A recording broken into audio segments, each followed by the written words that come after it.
What is going on, everybody? Let me know if you can hear me. Let me know if you can see me. I see some people in chats. That's super cool.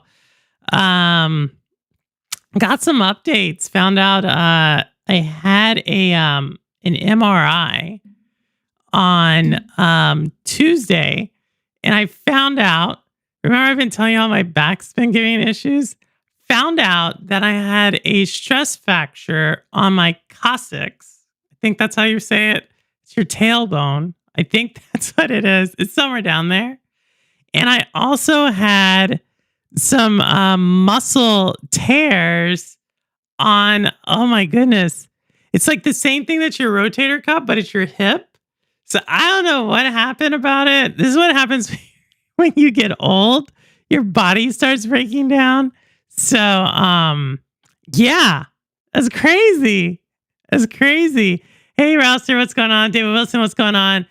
Jeff Janek, how are you doing? I think I saw Wit earlier. Hope all is well. Well done. You know, Jeff, I did notice I pressed start earlier. I was down here, so I just like, it sounds very painful. It was painful on back in May. Like May and June, it's still and now I think part of it is it's produced like a swelling, like my body's gotten used. Part of it's somewhat healed. It's still like if I stream like in an hour, it's gonna start bothering me. But then also like I sit differently and I walk differently, so that's actually not really good because that's what they think hurt the muscles is because like I'm all off balance now, so like I'm all discombobulated. And I hope you're like, yeah, I don't know. I have no idea. I don't know what's going on. So they think because they're like, and you didn't fall, and I'm like, no. So most likely it's one of two different things. It's like my muscles are off balance, and I've had hamstring issues since like way when I was young, and it's like catching up. So that's one issue. The other issue is it could be osteoporosis, like just muscles weakening, as you get older. So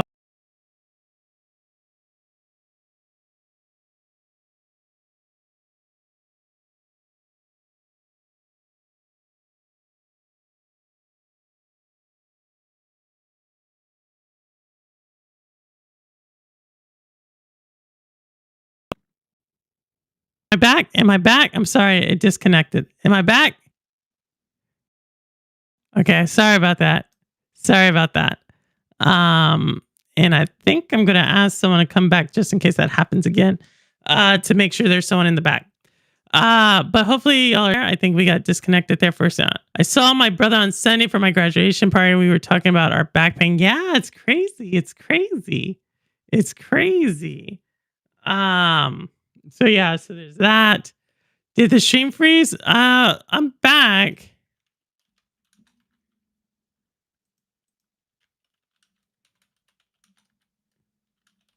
Is it still frozen? I don't know. It doesn't show frozen on my side.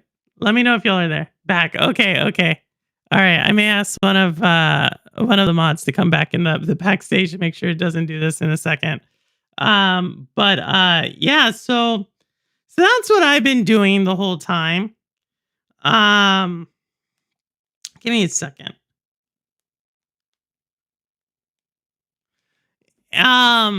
So yeah, so that's what I've been doing. All is well. Fish aquarium stuff is doing okay. It's back. Thank you, Ambi. Thank you. So, but yeah, I guess my internet's not doing well though. Didn't get any front jokes. What do you mean front jokes? What do you mean front jokes? So yeah. But there's a ton of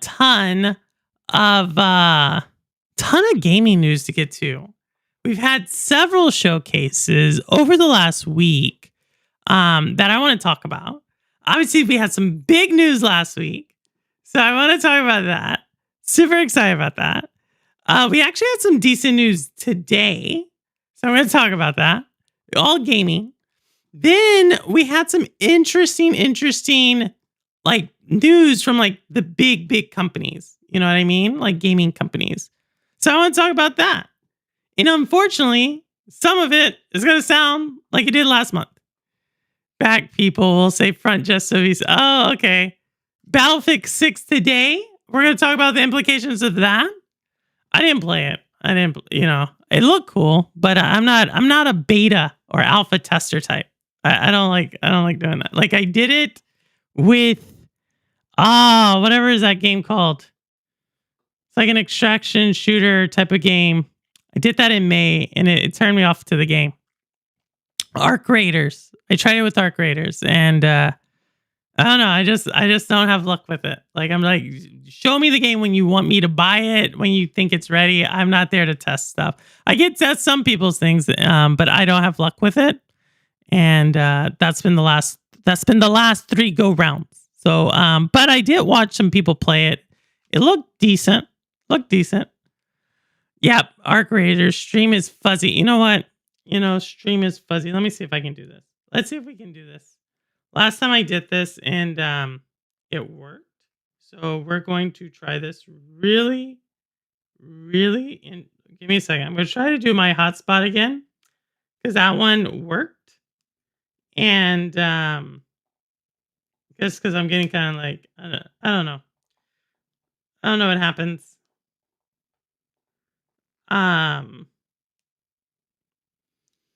So let me see. Let me see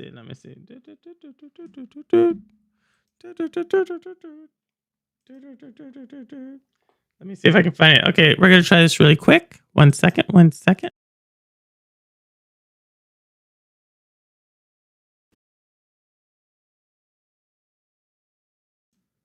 There we are. I'm back. So we're on a different thing. Hopefully it's better now. Possible bandwidth issues? Possibly. It's played okay considering it's an EA game. Oh, that says a lot from you, Jeff. It says a lot from you. So, all right. So yeah, I also wanted to talk to you all. So we're going to talk gaming. We're going to do some stuff. We may get a visit from Lo-Fi. I was talking to him earlier. So we may get a visit from Lo-Fi later on. Hey, Holtz, what's going on? Yeah, oh my, what? Holtz, Stephen Holtz. Is it your birthday? Happy birthday. Wow, James and Stephen Holtz has their birth 39. 39. That's crazy. I got to meet Holtz. I've gotten to meet Rouster. I've gotten to meet Wit. I've gotten to meet Cowboy. I think there's one more person I've gotten to meet. But that's super. Happy birthday. It's better now? Okay, then that's it. That proves it. We're doing the hotspot.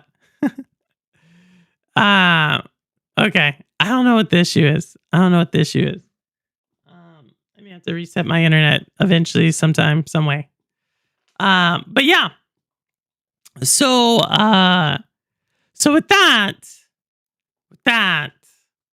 where do y'all want to, we're going to show some games and then I want to ask you all some questions about the channel. Like I'm thinking we might do stuff on like Saturdays, but we'll see. Happy birthday. I know, granted, it's always fun to get a birthday. We got a birthday in August, birthday. But let's get this started. Let's get this started with some great. I have a lot of game trailers and then we're going to get into more controversial stuff. But let's see. I think let's start it light. Let's start it really light. Okay, so this is a game that has been on my radar. I didn't put it in my top 20 because I didn't know if it was going to get launched this year.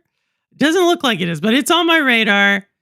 The trailers are like really building this up. So I've showed this trailer before, but it was different.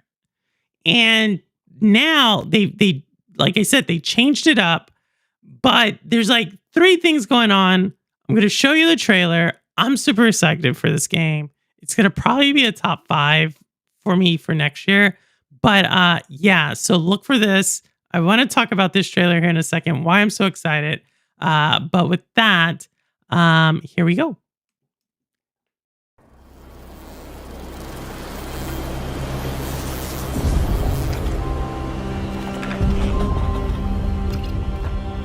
Do you remember when you first met him?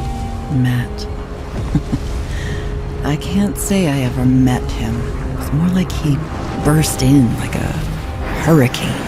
Oh, like last week when the roofs across the street got blown away? I was certainly blown away. I remember thinking he was the first beautiful person I had ever seen in my life. What? That old man? Actually, he was in his early 30s then. That's what I said. An old man. Well, for an old man, he sure was full of life. And inventive. He had a lot of dreams. And it turned out I had dreams of my own. He got greedy. And I realized I needed to be greedy sometimes too. He could be cruel. And Isn't it bad to be greedy? he'd never shut up about that stupid treasure. He kept studying his maps, poring over his notes, over and over and over again. What's wrong with treasures? He may be an old man to you, but when he was blabbering on about treasure, I saw a boy. What's wrong with boys? Was I not a fool for believing a boy? Maybe he was just gonna... I said, was I not a fool for believing a boy? I don't know, Mom. I guess if the treasure... Can't you hear what I am telling you?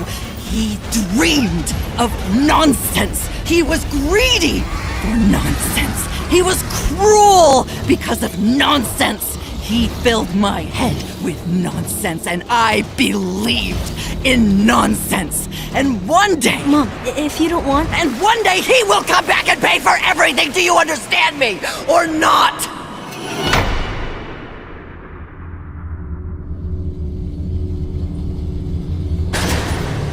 Mom, I'm sorry. I didn't mean it. Mom, I'm sorry. You're right, Mom. You're right. Mom, can you hear me? I'm sorry. I won't do it again. Okay? Okay, Mom? Mom?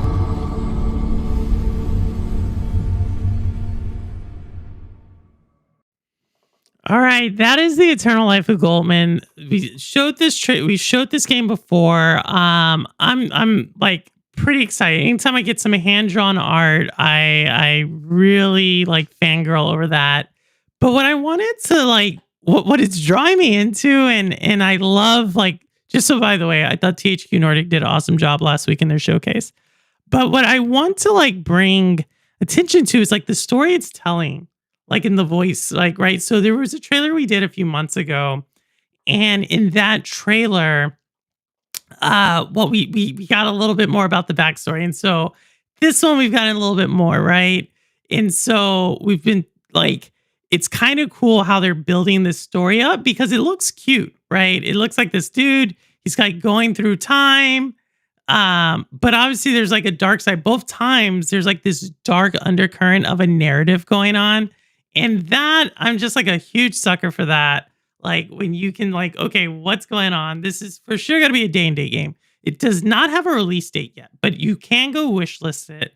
I am a big proponent of people going to wishlist games that they're excited about, especially the smaller ones. Obviously, this has THQ Nordic as a publisher, but still, it goes a long way for them. And we're going to talk about another game I want you to go wishlist here in a second. I feel like she needs to work through a few issues. Maybe Granite. I don't know what's going on. You know what I mean? It seems like it's like, obviously the boy's talking to the mom. And if we listen to the previous trailer, that would have been cool if I showed the other one. There's another like undercurrent of this story going on in the background. But it's a platformer, right? You see this traversal going back and forth. So I know Simpleton, I saw you in chat. Welcome, Simpleton. Big Simpleton's a Metroidvania player. I'm a Metroidvania player. I think Rouster is. I think David Wilson is. A lot of Metroidvania players in chat. I like them just because it's like you get in. It's not going to waste your well.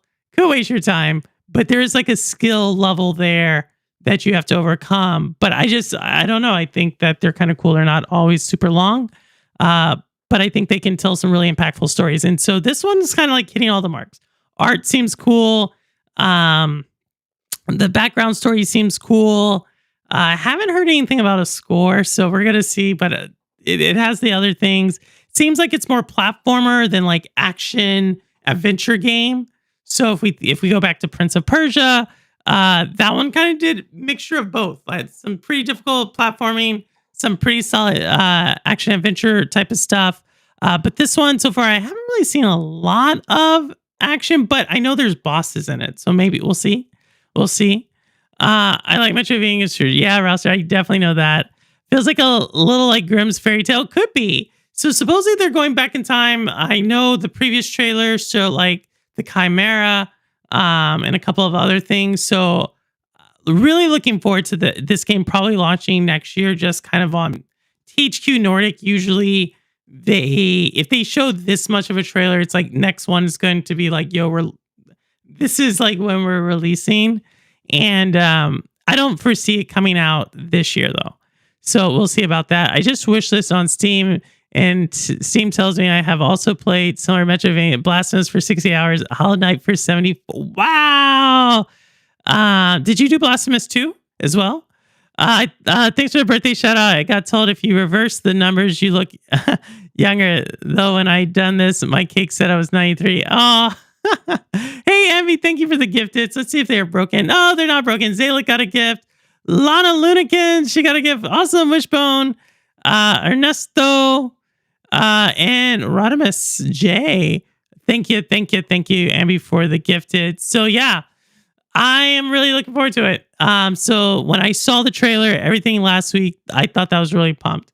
But also we're gonna show not to do a trailer. This one's gonna get a trailer reveal next in Q1, and that is Reanimal. So Reanimal, if y'all remember, y'all know this one. If you come by, you know I'm really, really, really excited about Reanimal. Unfortunately, though, Reanimal is not coming out until Q1 of 2026. So obviously we want to see the game do well. We want them to finish it. I'm totally okay with people pushing back games. Not okay with people canceling them. We'll be talking about that in a second. But this one from the creators, from the original studio that did Little Nightmares 3, everything about it is like, it looks more creepy, looks more dark. But it's getting pushed out. Initially, they said 2025. It was my number one game for 2025. So that makes it like a jump ball for like what is going to be like my game of the year right now, because Reanimal was the front runner just from like everything I've seen who made it. I will say there's a dark horse. It is another it's more like an action adventure, not quite Metroidvania. And I was playing the demo of this all on Tuesday. Came out this weekend, or maybe a few weeks ago, and that is Shinobi. That game right now is for sure day and date. I'm trying to clear out all my backlog, like the shorter games, to get to that. But Shinobi is looking to me. It could come through, because that one, the skill level's pretty solid. Like I would just say the demo, like picked up. Fighting wise, not quite there. Platforming wise, it's already kind of difficult on the platforming side. So, but it already has me in a flow state. I'm really excited for it. But that is Shinobi. Also, Ninja Gaiden came out last week. It came out last week. So there is, if you're into the side scrolling action Metroidvania, there is a lot on the horizon, and I'm super excited. You're definitely go try out the demo, Roster. Go check out the demo. It gets you just enough to kind of see what the story is.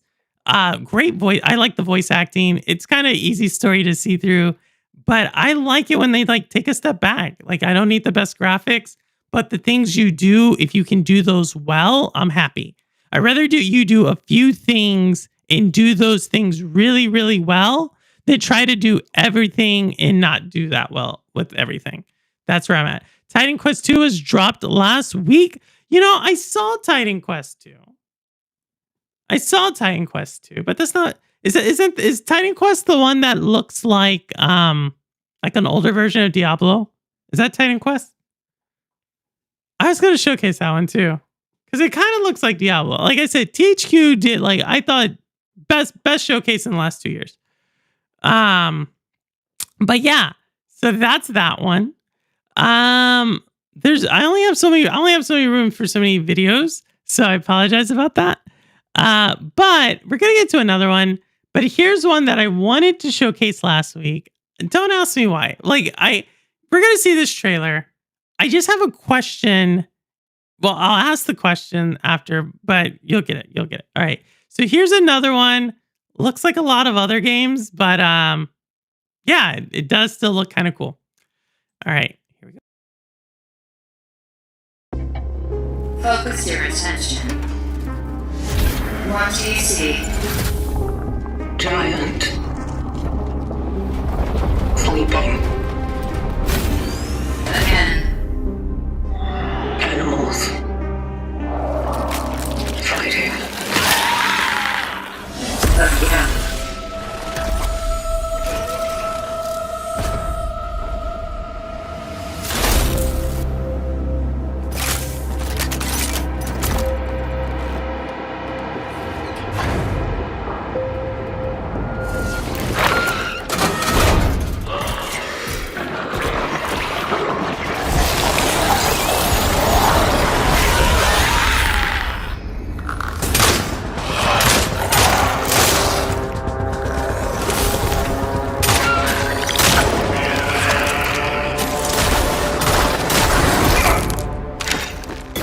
Stay focused. Stay cautious. That is our calling.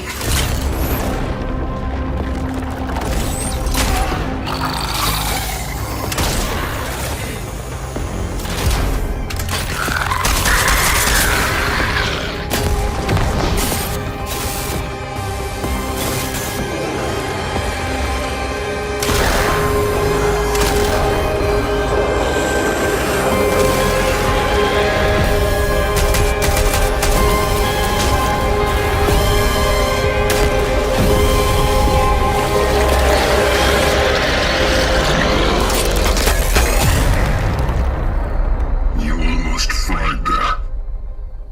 Good thing I was around. Traveler.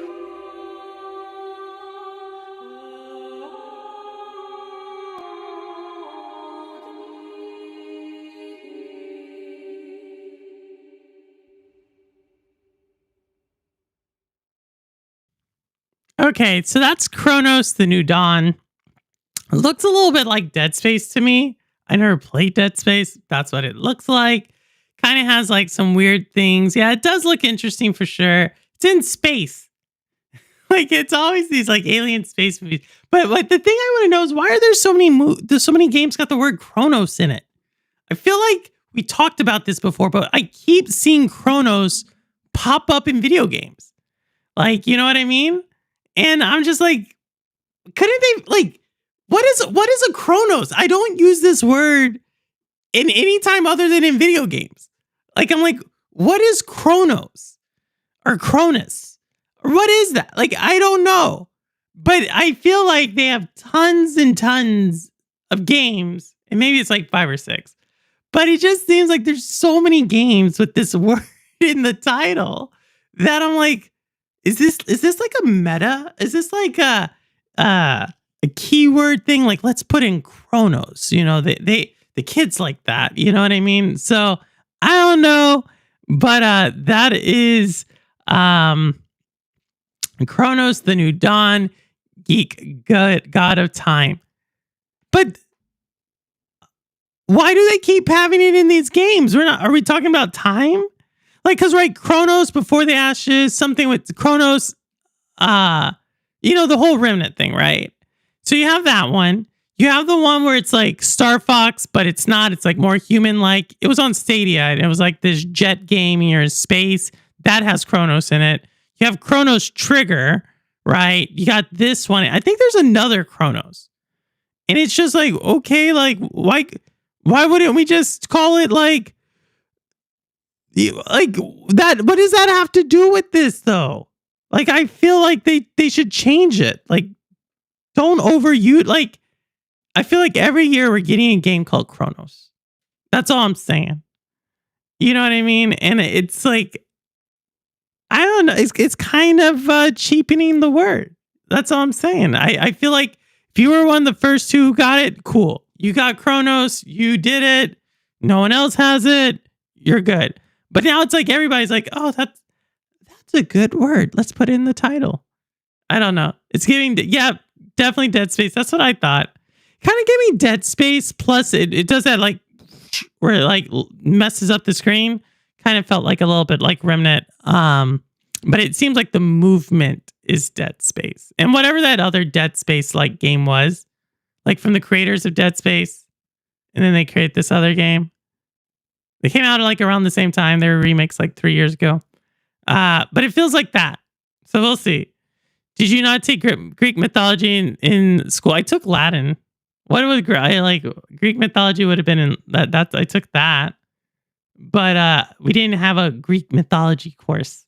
But I did take Latin. And I did take in literature, we studied some Greek, not quite Greek mythology, but more or less the classics like Iliad, right? That's a big one. A lot of people, the Odyssey, and then I think there's like one more, and then the wars, the Greek wars. But no, I didn't take it. It's just a cool name from the god that overthrew Olympus, I think. Oh, that's cool, but like they're all using it. That's all I'm saying. They're all using it. Like, why did Remnant have to use it? You know what I mean? Why did the space game use it? Like, it'd be cool if we're talking about something where it has to do with like Interstellar, like where it's about time and blah blah blah blah. But I don't know. That's my complaint. As soon as the game has time travel, they go to the Chronos to sound cool. Maybe great. If it has time travel, okay, I'll give it. But the other ones don't have time travel. So that's why when I'm like, maybe Chronos Trigger does. I don't know. I didn't play that game. But the others, like, I don't think they have anything to do with time travel. Sounds about right. Hey, Obi Rose, what's going on? Callisto Protocol, yes, Wit. That's the other one. It looks like that. It looks in that vein. So if you like that type of game, and I think some people really did like that type of game, definitely go for it. Go for it. So yeah, that is Chronos. Chronos, the New Dawn. Like, even the name sounds weird, right? Like, Greek god of time, the New Dawn. It's like, okay, like, I guess. I don't know. So that's that one. All right. We got more news. All right. Well, y'all, today was the Nintendo Indie Showcase. So let's get through some disappointments first. I put this in the community tab on YouTube to say what I thought the predictions were. And so here, my number 3 game, most anticipated game, number 3. So we already talked about number 1 is moving to 2026. South of Midnight was number 2. My number 3 most anticipated game. Here we are. Mio Memories in Orbit. We did not hear about this game. They did not mention it, which is really strange because we first saw this game during a Nintendo Indie Showcase, and now we got this. This was not in the partner showcase last week, wasn't in the Indie Showcase. This is a true Metroidvania. I believe this game is going to, in my opinion, be somewhere in that vein of Ori-esque as far as good Metroidvanias. As you can see from the art style, again, hand-drawn art style. I've read a lot about it. They put a lot of effort in the different binomes that this little character goes through. But with that said, did not get any updates on it. I would not be surprised if this game slips. So that is my number 1. For sure has slipped with Reanimal. Number 3 is looking like it's going to slip too. So, unfortunately, that's the kind of the way it kind of goes. Is Chronos from the game you aged when you died? Oh yeah, it is. It is. It's the one I don't like. Is it foreshadowing Greek case when the son always kills the father? Oh my goodness. That God of War series. So that is that one. And then we're going to get to this other one. Now this one, so Mio Memories in Orbit was like what I was kind of like disappointed in. But there was another game that actually brought my spirits up, and we're going to play that in a second. But this was what the entire, like, not my community, but Simpleton's community for sure, up in arms about this right here. Okay, so Hollow Knight Silk Song. I made a video on this. Y'all know I hate on this game a lot. I have my conspiracy theories about this game. Also absent from the Nintendo Indie Showcase. Also absent from the Nintendo Partner Showcase. Also absent from the Summer Games Fest as far as the date. It's going to be on Game Pass day and date. We know Nintendo showcased this when they showed the Nintendo Switch 2 Direct partner, like before it launched, like a month before Nintendo Switch 2 launch, they showcased it. But we have no dates on this game. And I don't know, like, here's Decoy. Y'all know Decoy has been in chat a couple of times. He's actually playing Terraria a lot right now. But conspiracy theories, here's my issue with it. Like, I didn't like Hollow Knight. I think there's better Metroidvanias out there. Hey Zay, like, what's going on? I believe that game is out when it's actually out. Yeah, the issue is I think it's missed its window. You know what I mean? And I said this before. They showed gameplay footage back in 2019. Yo, they showed footage of this when they showed footage of Stadia. That's how long ago they showed this. All right. It took the first game, it took them like 3 years from start to finish to launch. This game, it's taking them like, this is 6 years. And I just kind of feel like when it does come out, there's just so many other like games in this genre that are surpassing expectations, that are delivering. Like, I don't know what to say.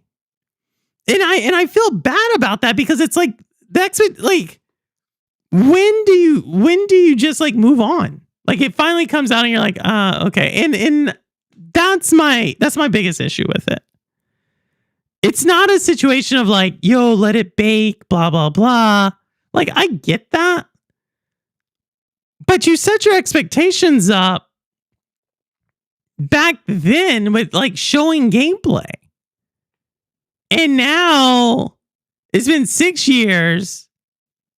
I don't know. It's perfect example. Let's say Little Nightmares. Okay. I love Little Nightmares, right? They tease Little Nightmares and then year after year, they just keep pushing it back. Meanwhile, you get like Reanimal, a couple of other games coming out. Like, do you think I would still be super excited about Little Nightmares? Like, no. Like, I want Team Cherry to do well. Like, right? Like, I think small indie crew did amazing job with the first game, have a cult following. But I just don't get it. I don't get it. I honestly don't understand what's going on with this game. Hey Paul, what's going on? Sorry for not making it. No, you're totally good. You're totally good. But thanks for coming up. GTA 6. You think that's what it is, Salik? You think it's GTA 6? They didn't want. Look, you think the community for GTA 6 and Hollow Knight? You think there's a lot of overlap there? Maybe. I don't know, but I'm just like, I don't know what to say, man. Like it just is like one of those things that I don't know, a development issue. I don't know what the heck. Like, is it a fraud? Is it a scam? You know what I mean? Like, do they really not have a game? Will this become the, what is it? Milli Vanilli of video games? I'm actually talking about delays. GTA 6, but they didn't show. GTA 6 just showed us gameplay like a year ago, right? This game showed us, and needless to say, like the technical difficulties in the two games. But I am like legitimately, like, I think this something's up. You know what I mean? Something is not right there. I talked about this before. I don't know what to say. I don't know what to say. So yeah. So that's that. Hollow Knight. Hollow Knight did not come out. We didn't hear anything about Hollow Knight or Mio. So Nintendo Showcase was, I would say it was looking down. But then out of nowhere,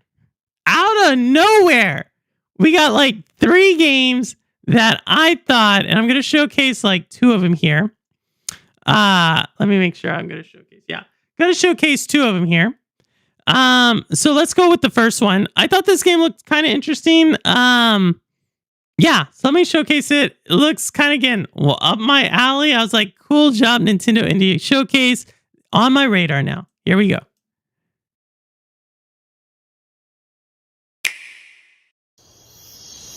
At the bottom of this well lives the only creature brave enough to kill the queen.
So that is Well Dweller. If you can see, again, interesting. I don't think it's going to watch it be like super hard.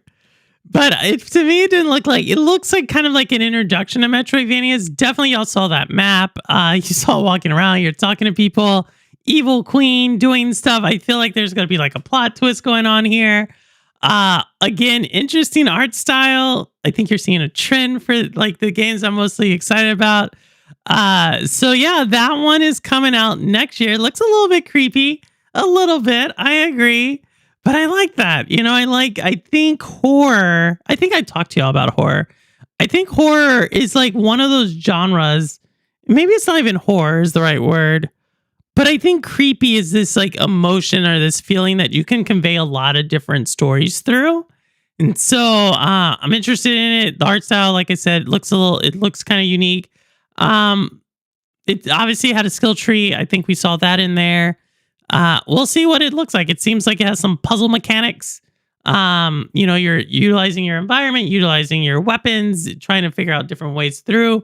So yeah, I'm not saying it's going to be Ori, like, right? Ori is kind of like S tier for me, but I am saying that it's on my radar. So that's what I'm going to say. Oh no, Zalek. Everything okay, Zalek? I know you weren't feeling the best, but hopefully you're doing okay. That one, when I saw it, yeah, Paul, that one was kind of cool. So I agree. We also have some news, like I said, but I'm gonna wait for a second to get into that. I don't think I have any. Yeah, let me make sure all these are kind of good, because then we're gonna get into some more serious topics here. So that was that one. Let's see. Did I already show this one? All right, here we go. Got another one. I got another two.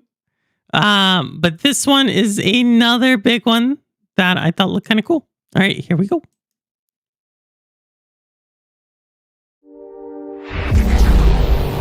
Mobius is sick now. It corrupted the other engineers. I warned them of the erosion. Couldn't you help it? They didn't see it until it was too late.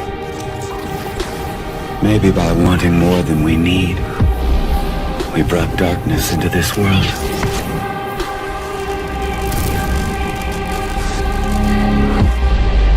It's time we drop these inferior shells. Release ourselves from the chains that bind us. I remember you. What you did. They messed up your mind. Don't let them keep doing it, Asta. We can make things right. I'm afraid your time is up.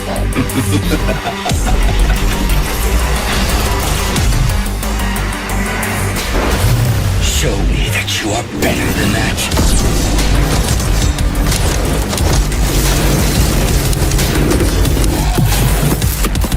I'll bring it to whatever end. I will protect the citizens. From you. Let's shine together!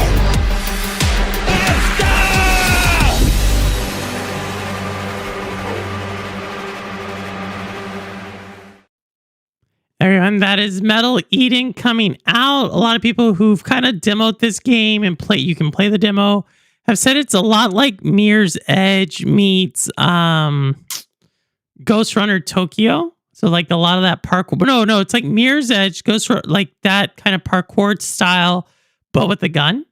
So that should be interesting. Like, the demo playtesters are saying it's doing really well.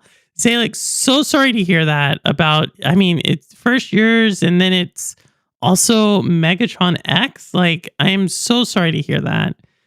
Really, just let us know if there's anything we can do, Zalek. Obviously, our pets are super close to us. So definitely, sorry to hear that. But and so, hopefully I can take your mind off of it a little bit. But yeah, that is Metal Eden. It's kind of building up to be a decent one. All right. So we're going to get to my second most look forward to trailer, or my second trailer that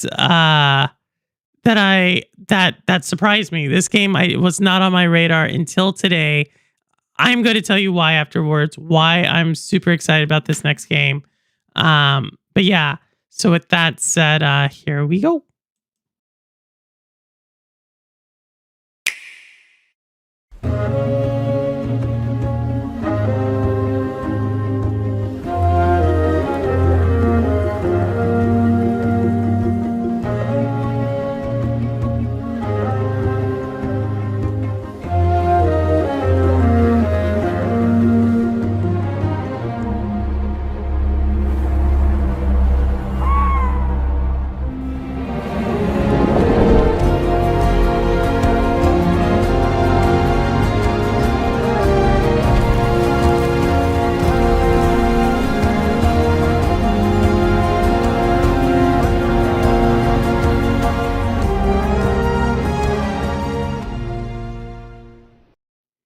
So that is Hurtling. They showcased that earlier today. And so it may not be a lot for y'all, but I did a little research afterwards. And what's cool about this game? So y'all know I love puzzle games, right? And if you looked at that art style, it may have seemed a little familiar if you are also into puzzle games. And the reason why that probably is it's coming from Octomotive. And they are the people who did the Far series. No, so not Far Cry, but the Far series. You know, the one where you're in one of them, you're in a train going across a barren desert. And the other one, you're in a boat going across like rivers and oceans and so forth. That series, the same creators who took like, it's all about this emotional, like there's no words at all. It's all about storytelling through the environment. They've taken that same formula, same like watercolor looking, like the vibrant colors, ton of attention to detail to the environments and the scenery, and they put it into this 3D game, where instead of going like across, you're going forward. You're going through a different place, like trying to herd these mystical beasts across the land. And so Spirit of the North, I've heard some people talk about that one too. Also heard a lot of people talk about Journey as well. And so as I dug a little deeper into it, so obviously they're taking a little bit of a step. They're doing a 3D game. The other thing is you're going to notice there's a lot of mountains. So this team is from Sweden. And a lot of people were like, hey, were you like motivated or inspired by the Swiss Alps? And they said no, they weren't. They were inspired by the Himalayas. So they said there's going to be a lot of like unpredictability to it. But one thing that they are also really championing in the game, and they spent a lot of time, this is a small developer team. Like if you go to their site, they have like 10 people. It took a lot of time. And I didn't think about this until I read the interview that they just recently did. And they spent a lot of time looking at how the herd of the animals you're guiding across, they spent a lot of time analyzing how animals move in games. And it's kind of really, so I like had to like double click into this and like dig down.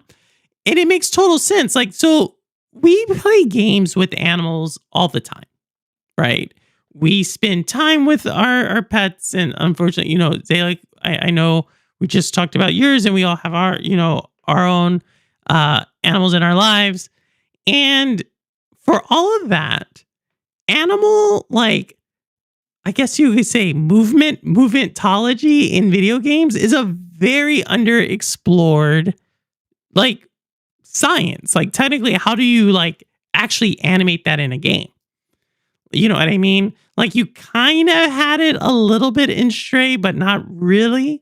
But in this game, they really spent a lot of time about like, how do animals who have a bond with people, how do they interact? How do they move? They actually had this really interesting statistic, which they said there has been more money and more resources thrown to show how a gun is reloaded in a first-person shooter than how animals like move in a game. So this team has spent a ton of time like analyzing that, because you're mainly moving this herd forward, right? You're having to keep them together. You're watching them grow. You're kind of nurturing them as they grow, getting them to go faster. There's like a beautiful score to the game and this beautiful scenery. And so, yeah, Far was a really cool game, and how it, especially the first one, that was like a super cool game. And I'm just really excited about it. When I saw that the team who did Far was part of this, I automatically wishlisted. Actually, I pre-ordered it. So this game actually comes out in 2 weeks. That was like super cool news. And it comes out in 2 weeks. And I believe, if I'm not mistaken, it is coming day and date on Game Pass. If I'm not mistaken, if you have Game Pass, super awesome. Price of entry is $20 to play it. But if you don't have Game Pass, it is also, if you pre-order it, $20. So depending on how you want to explore it, depending on if you can beat games really fast or not, whatnot, if you want to play it again, it's out there. So that is Hurtling. I was super excited about it. So yes, Hurtling is here. Lo-Fi Monk's here? I didn't. Oh, hey, Lo-Fi, what's going on? All right, so that takes me. We got two more. Now, this one is a short one, but oh my goodness, is it a big one? All right, here we go. You will be hunted. The White City for certain. The Council. And there will be others. You would wage this war alone?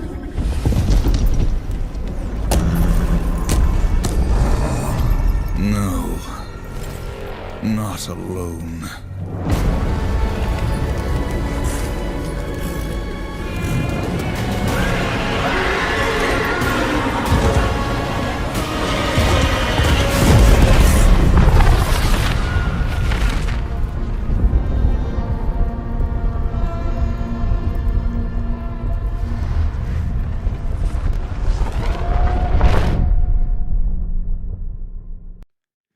Darksiders 4 was announced last Friday. I am so excited about this. Like, I am super excited. I've got so excited that I was arguing with Eternal Shadai on Twitter about this, but this was the official announcement. So last year they did like a teaser. We didn't know what it was about. We didn't know what was going on. This year they actually officially announced Darksiders 4. I could not be more excited about this. I am just through the roof on it. When I saw it, like it was the last trailer they showed during the THQ Nordic showcase, and I didn't cry, but I was like so overjoyed. So far what we know about it is going to be 4-player co-op, and yeah, I am like, so obviously you could play one of the 4 horse people of the apocalypse.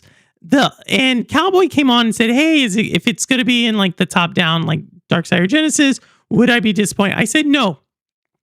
But I will say what I am based upon what they said with the 4-player co-op. And this may not be because the Genesis was 2-player co-op, right? What the only thing, if I had to say that I'm disappointed about with this, yes, it's wishlisted. Please go wishlist it, guys.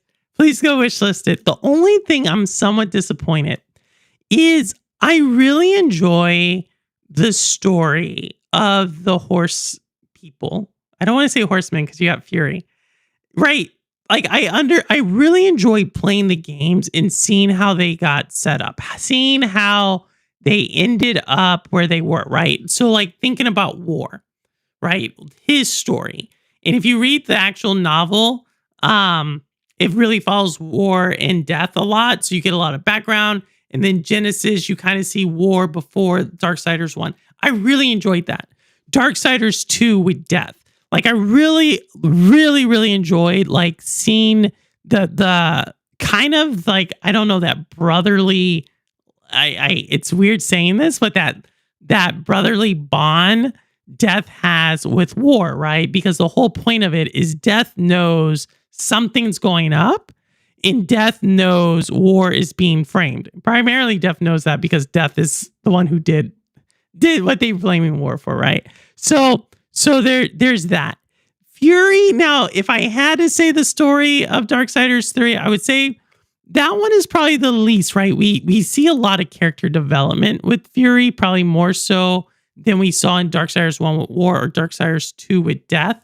But with Fury, when we look at her story, right, we see she's super angry, right? In the beginning of the game, she doesn't like anybody. She goes and fights like the 7 deadly sins. She gets betrayed. Well, y'all can go play it, right?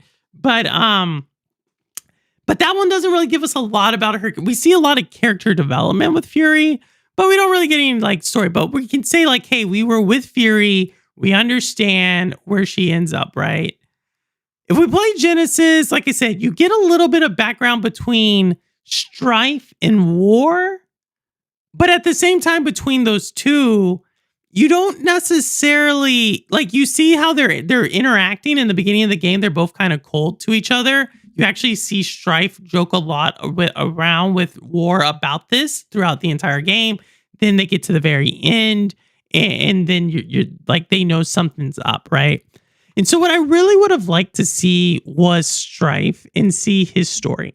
Like, because Strife is the one who's been with the humans. I would have liked to see that like developed before they gave us like this 4-player co-op game. But regardless, I'm super happy. Like when this game came through on the THQ Nordic showcase, just seeing all the love that the game got, the fan base. I don't think this is a franchise that has gotten nearly the amount of respect it deserves. It's kind of one of those games that franchises over the last 13 years or 14 years has slowly like created this cult following. And for them to bring this game out, it just means everything to me. Not only that, but also to see Gunfire Games. Now, Gunfire Games, you all know, Remnant 2, Remnant, they are the ones who did. Now, the story behind, I could talk all day about this, and I am so excited because if people understood what all it took for this game to be here today, it's incredible, right? So you had Darksiders 1 get launched, and it launched in a crowded field, right? Darksiders 2 basically bankrupt THQ Nordic, or bankrupt THQ, just to put it out there. And so after that, when they went bankrupt, I believe it was THQ, all of their IP went up for sale. And one of the few IPs that were not bought by a bigger company, like I think EA did most of it and Nordic did another big piece of it. One of the few pieces of IP that wasn't picked up was Darksiders. And so then flash forward, Joe Madura, the comic book artist who created Darksiders, he created a different team. They called them, they broke off. They called themselves Gunfire Games. And then that started the development on Darksiders 3. Darksiders 3 underperformed. So everybody thought it was for sure dead. Gunship Syndicate. So like that was the other half of the team that built Darksiders 1 and 2. They came in, they did this like top down, like spin off of a thing called Darksiders Genesis. That picked up, it surpassed expectations. So for everybody who's like, oh, they took a step back, or oh, why are they changing the franchise? A lot of times they're trying to revitalize interest. This is one of those gambles that paid off. They got the funding, and now we have Darksiders 4. It is like a huge underdog story. And it coming from like Joe Madura, Remnant 2, the story, like the original person, the like visionary who created the franchise, for him to then be because he leads the studio now. Like, this is huge. This is just huge for me. So that is what's going on. I know, Cherryman. I am super excited. Don't forget my girl Fear. I'm not. But like that to me was like, yo, that was it. You know what I mean? Once I got that, I was like, I don't know. It's probably like, since I came back to gaming, it's for sure top 3 game reveals for me. And yeah, I'm just super excited about it. But so yeah, Darksiders 4, it's announced. Now, Debbie Downer here, probably won't see the game until 2027 at the earliest. I do not expect the game to come out until 2027, 2028. But considering after Darksiders 3 and how that underperformed, and you know, they never finished the story, to see them where they're at right now, like, oh my goodness, like that is just super exciting. So I want to tell you, he got Disney Sweet Star on Switch. Just mentioning it because he's been wanting me to tell you all night. Oh, cool. Well, tell Reaver and Crystal. I've been warning him, Rouster, that it's going to take him a little while to unlock multiplayer. I still haven't unlocked it. I've been playing it for 3 hours. So, but definitely tell him I'm excited about it. And tell him I'm excited about Darksiders 4. All right. So, yeah. So, that was Darksiders 4. And again, if anybody wants to come on here and talk about Darksiders, I'll be talking about it like tons. I may do a lore video, Darksiders lore video on it. All right, one more trailer, and this is going to kick off our serious conversations for the night. One more trailer. Here we are. All right, here we go.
Yeah, I'm definitely gonna get a copyright check for that.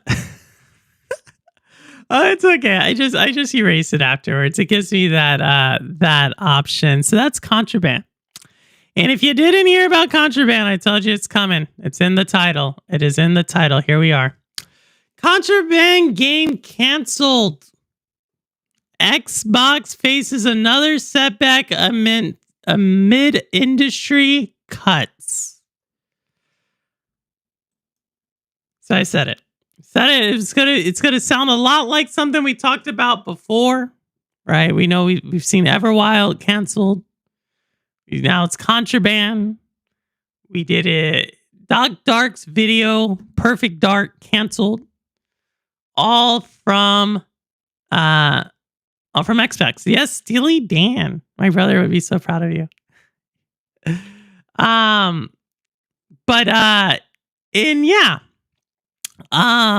don't want to. I don't like when bad things happen. Like I remember there was one time where someone said like it was something I predicted like a price rate rise, or I predicted layoffs, or I predicted game canceling. I predicted a lot of these things, right? And someone's like, Purple, you need to go on and tell people like, look, I was right. But it's like, why do I want to do that? Like people lost their job. You know what I mean? Like, that's not something you want to be right about. You know what I mean? It's like when people are like, I did my tariff video, not, a few months ago. And people are like, Purple, you're right. We're paying more prices. Games are going up. And again, it's like, I don't want to be right about that. You know what I mean? I don't want like why am I happy when something bad happens? And since the very first time when I talked about, like I said, the ABK deal, people like I'll never forget. It was like Maker of Chaos. It was 5.0 Gaming. It was Cowboy. It was someone else. I was on that channel.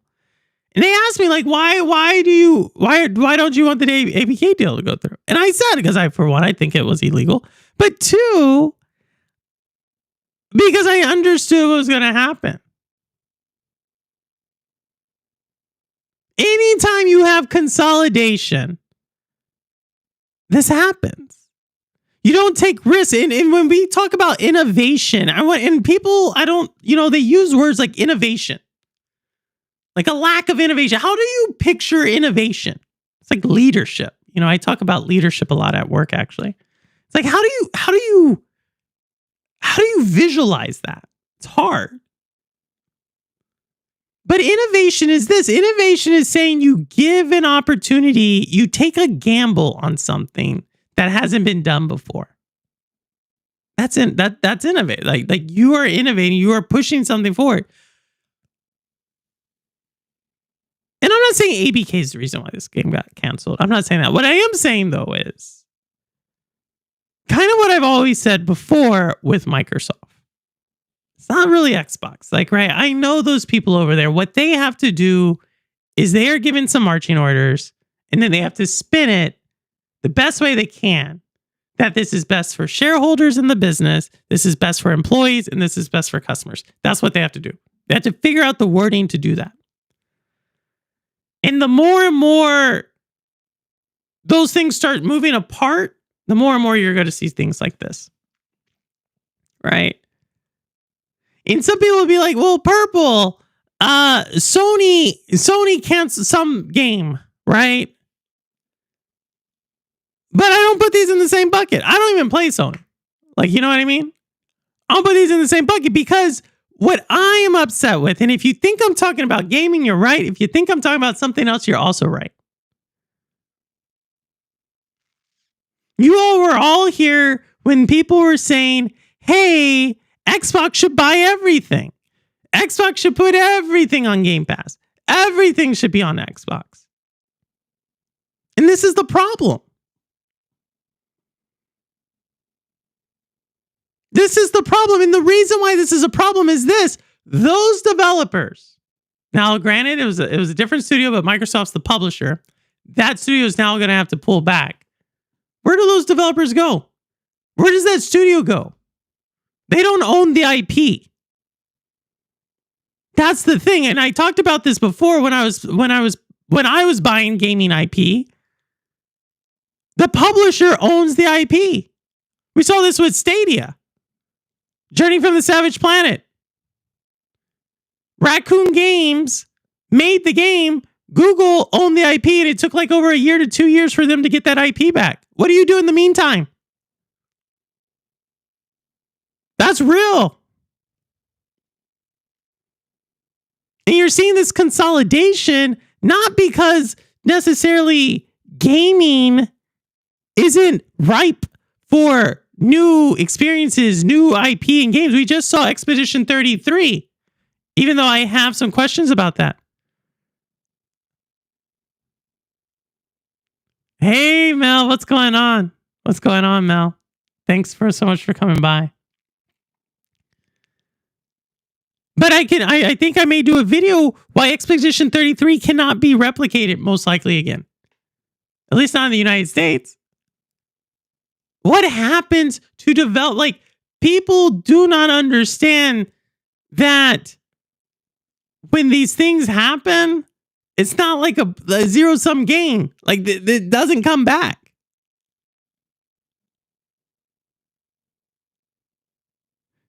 Like, all the other gaming companies have let go of people.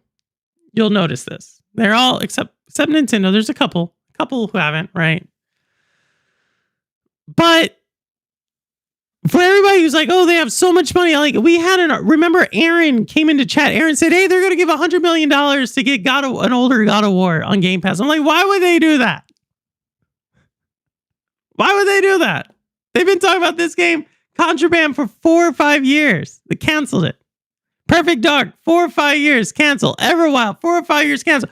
Do you have any confidence that if it's not a known IP that they're going to push it to fruition? I don't, but they own the IP.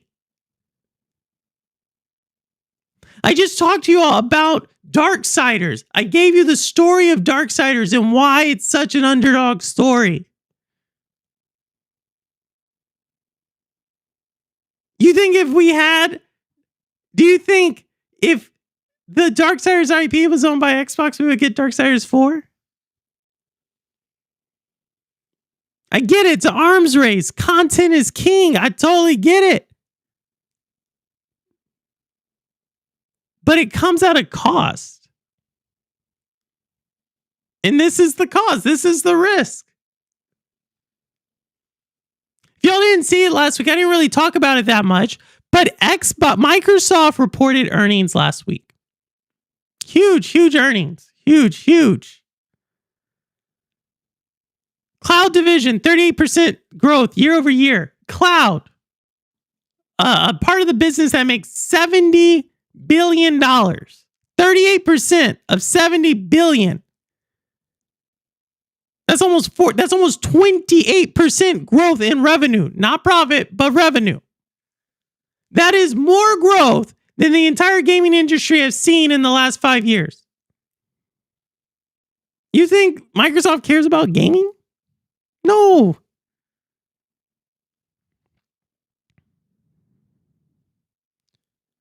And now we're starting to see that this big gamble, and this is actually the crux of it.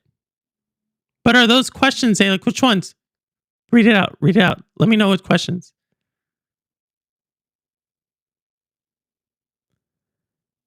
But here's the thing. Here's my next thing about it. I think Microsoft's gamble has backfired. The one thing I would always give Xbox credit for is I think when you look at the industry and you say, like, hey, here's everything, and you have to make a decision, I think every single move Xbox has done is a logical decision. But what I also think is that is their Achilles heel, because they're always like a step behind. They're always not where the innovation is. They're always, because they're risk averse. And this is what I mean. If I asked, what is Xbox's strategy, we would say everything is an Xbox, and we would say Game Pass. I think most people would say that. They would say, like, yo, they've been pushing Game Pass and everything's an Xbox. We would say, if I said, what is the number one type of game that is growing? People would say live service. They say you get a mobile hit and get a live service game. So what essentially is Call of Duty, to a degree, Call of Duty is like both, right? And then you also have Candy Crush, right? So they have it all. But they should have got those things like 5-10 years ago. Because what I'm here to say, and if I had a website like Jeff told me to do like a year ago, I would probably make this into an article. That's not the future of gaming.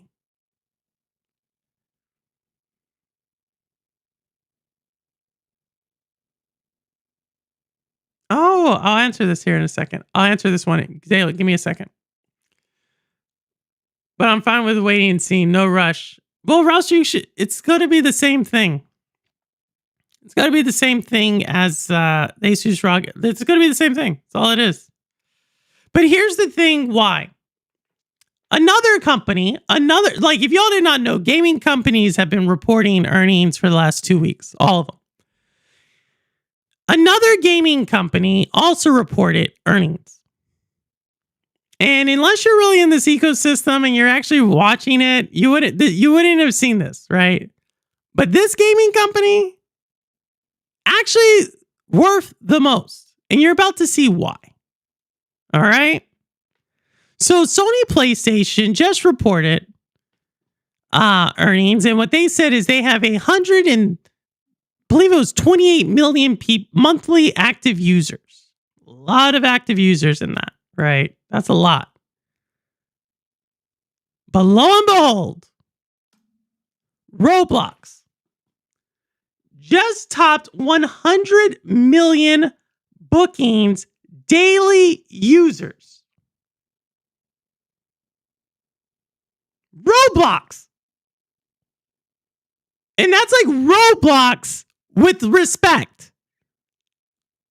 You see, the pivot now is not about live service. The pivot now is about platforms. Games as a platform. Platforms as platforms. Because now and I asked someone this question, who would you rather be? This is out to anybody who wants to answer this. Would you rather be the platform that has 130 million users, monthly users, who are adults today, who have money?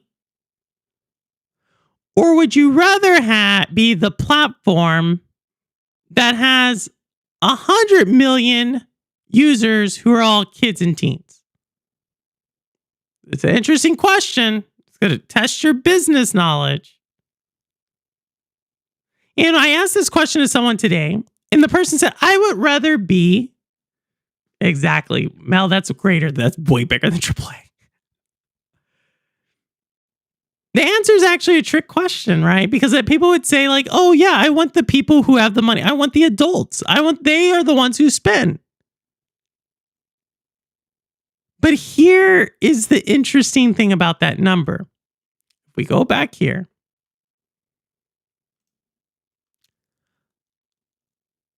%38 surge of 100 million. That is what they're averaging right now. That means next quarter, next year, they will have somewhere close to 140 million active users.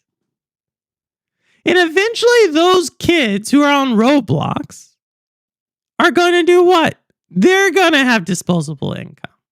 And they're going to be spending. And now you see 140 daily. Daily. This isn't monthly. If the monthly number would probably be over like 300 million people. And if you don't know what Roblox is a platform where game developers can create games and put it on the platform, and then kids can like go use Robux to buy things and spend money there. Don't get me wrong. A lot of stuff wrong with Roblox right now, as I'm about to show here in a second. Like that. Flood of sexploitation lawsuits from parents. So Roblox has some issues.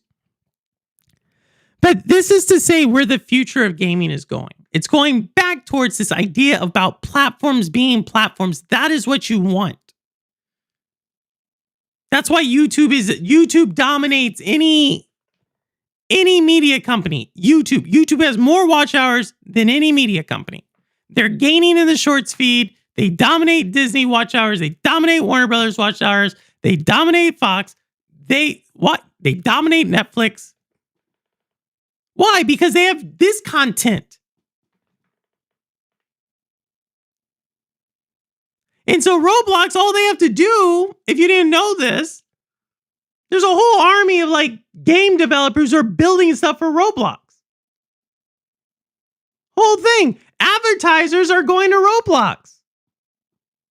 Y'all remember where like a few years ago, they were like, oh, we may get like a free tier Game Pass and with ads. Roblox already has ads. Roblox already has advertising deals with like Mattel, all these companies. They already have things with Google. They're so far ahead. That's where gaming's going. The bet on the live service game or the subscription as a platform, that model is not there. Now, this is why I come back to Xbox. Because they're behind again. The layoffs will continue there. Not only that, the game cancellations will continue there. Not only that, the lack of innovation, putting a farting unicorn in Call of Duty. If you don't believe me, go look up Call of Duty right now. Farting unicorn Call of Duty. That's going to continue. Every single thing about the consolidation and why the CMA, the EU, and the US were fighting this deal has come true. Lack of innovation, true. Game prices increased, true. Cancellation of games, true. Job losses, true. Whether or not it's correlated or causation, I don't know. All I know is I don't see other companies doing that. All I know is I don't think the subscription model won. This here to me, you know who wanted this number? Game Pass wanted that number. Roblox has it. And it's going to grow. As Roblox, and if y'all are like, where's Roblox? Roblox been around 20 years. As their game engine gets better, who do you think developers are going to go to? Now you're seeing like the ecosystem logic. They're going to go there. This is the same thing that happened in mobile. 15 years ago, if I had told AAA game people, hey, the industry is going to be supported by mobile, they would have laughed at me.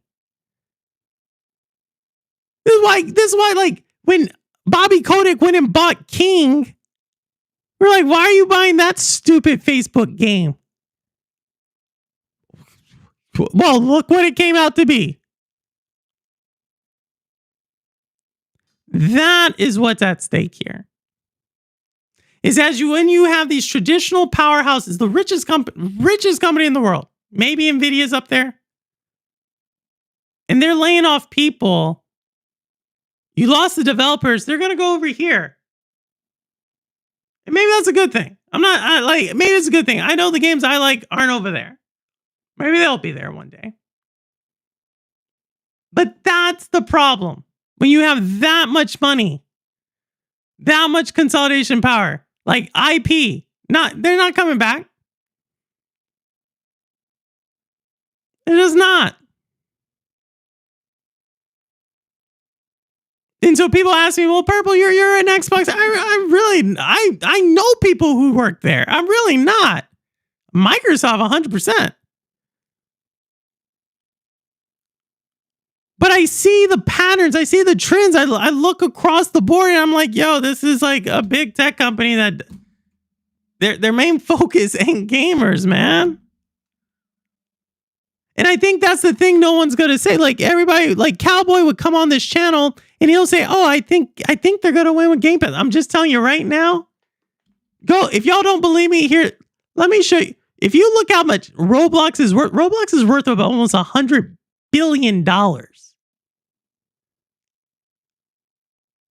a F-ton, and they're growing. They're growing with the demographic that every single person wants. You want to be the demographic that is in the hearts and minds of teens and kids. That's who drives that's who drives retail forward, teens and kids. To me, it's already over. And I feel for the Xbox execs because I'm like, they have no good option. They have all the cool pieces, all the cool toys, but it's not enough. They are not growing the play rate. We just talked about Battlefield 6. When was the last time a Call of Duty had to compete against a Battlefield 6 that's getting this much hype? Like this is why Xbox is doing. They read the tea leaves. These people don't live in today. They live in like 2 to 3 years. So yes, you're going to see more price increases. You're going to see a few less games on the service. You're going to see a few less contracts. You're going to see like more games getting canceled. You're probably going to see some games getting shut down, some studios getting shut down here. Be very honest. Be very honest. Rouster said he's super excited about the handheld. I hope it works. But I just look at what they did when laptops became a thing. Some laptop companies are good, some are bad. It's all on Windows. It depends on what you want. That's what it's going to become. Unfortunately, I don't think that Steam is like laser focused.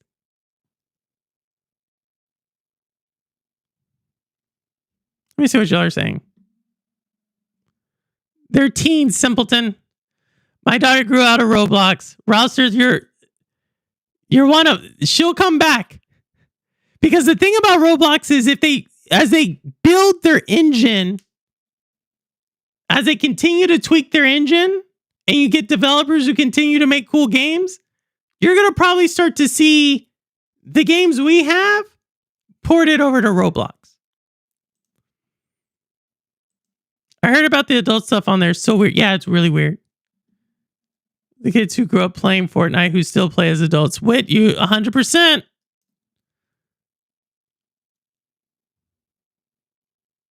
And will grow with you. Yes, they will. I'm just going that. Zalik, what's going on? Let me see. What does Zalik say? They have credit cards. Yeah, but the kids are about to have the credit card. The thing is about adults, we stop spending. That's the answer, Zalik. Let me give you that answer. Adults stop spending. That's why you want to be with kids. That's why there's so much in teen fashion. You always are trying to capture that. Because as adults age, sure, you have people like you and I and Rouser, but we're the minority. Most of our adult friends aren't spending a ton of money on games. You know what I mean? Who spent more on games? Your parents or you today?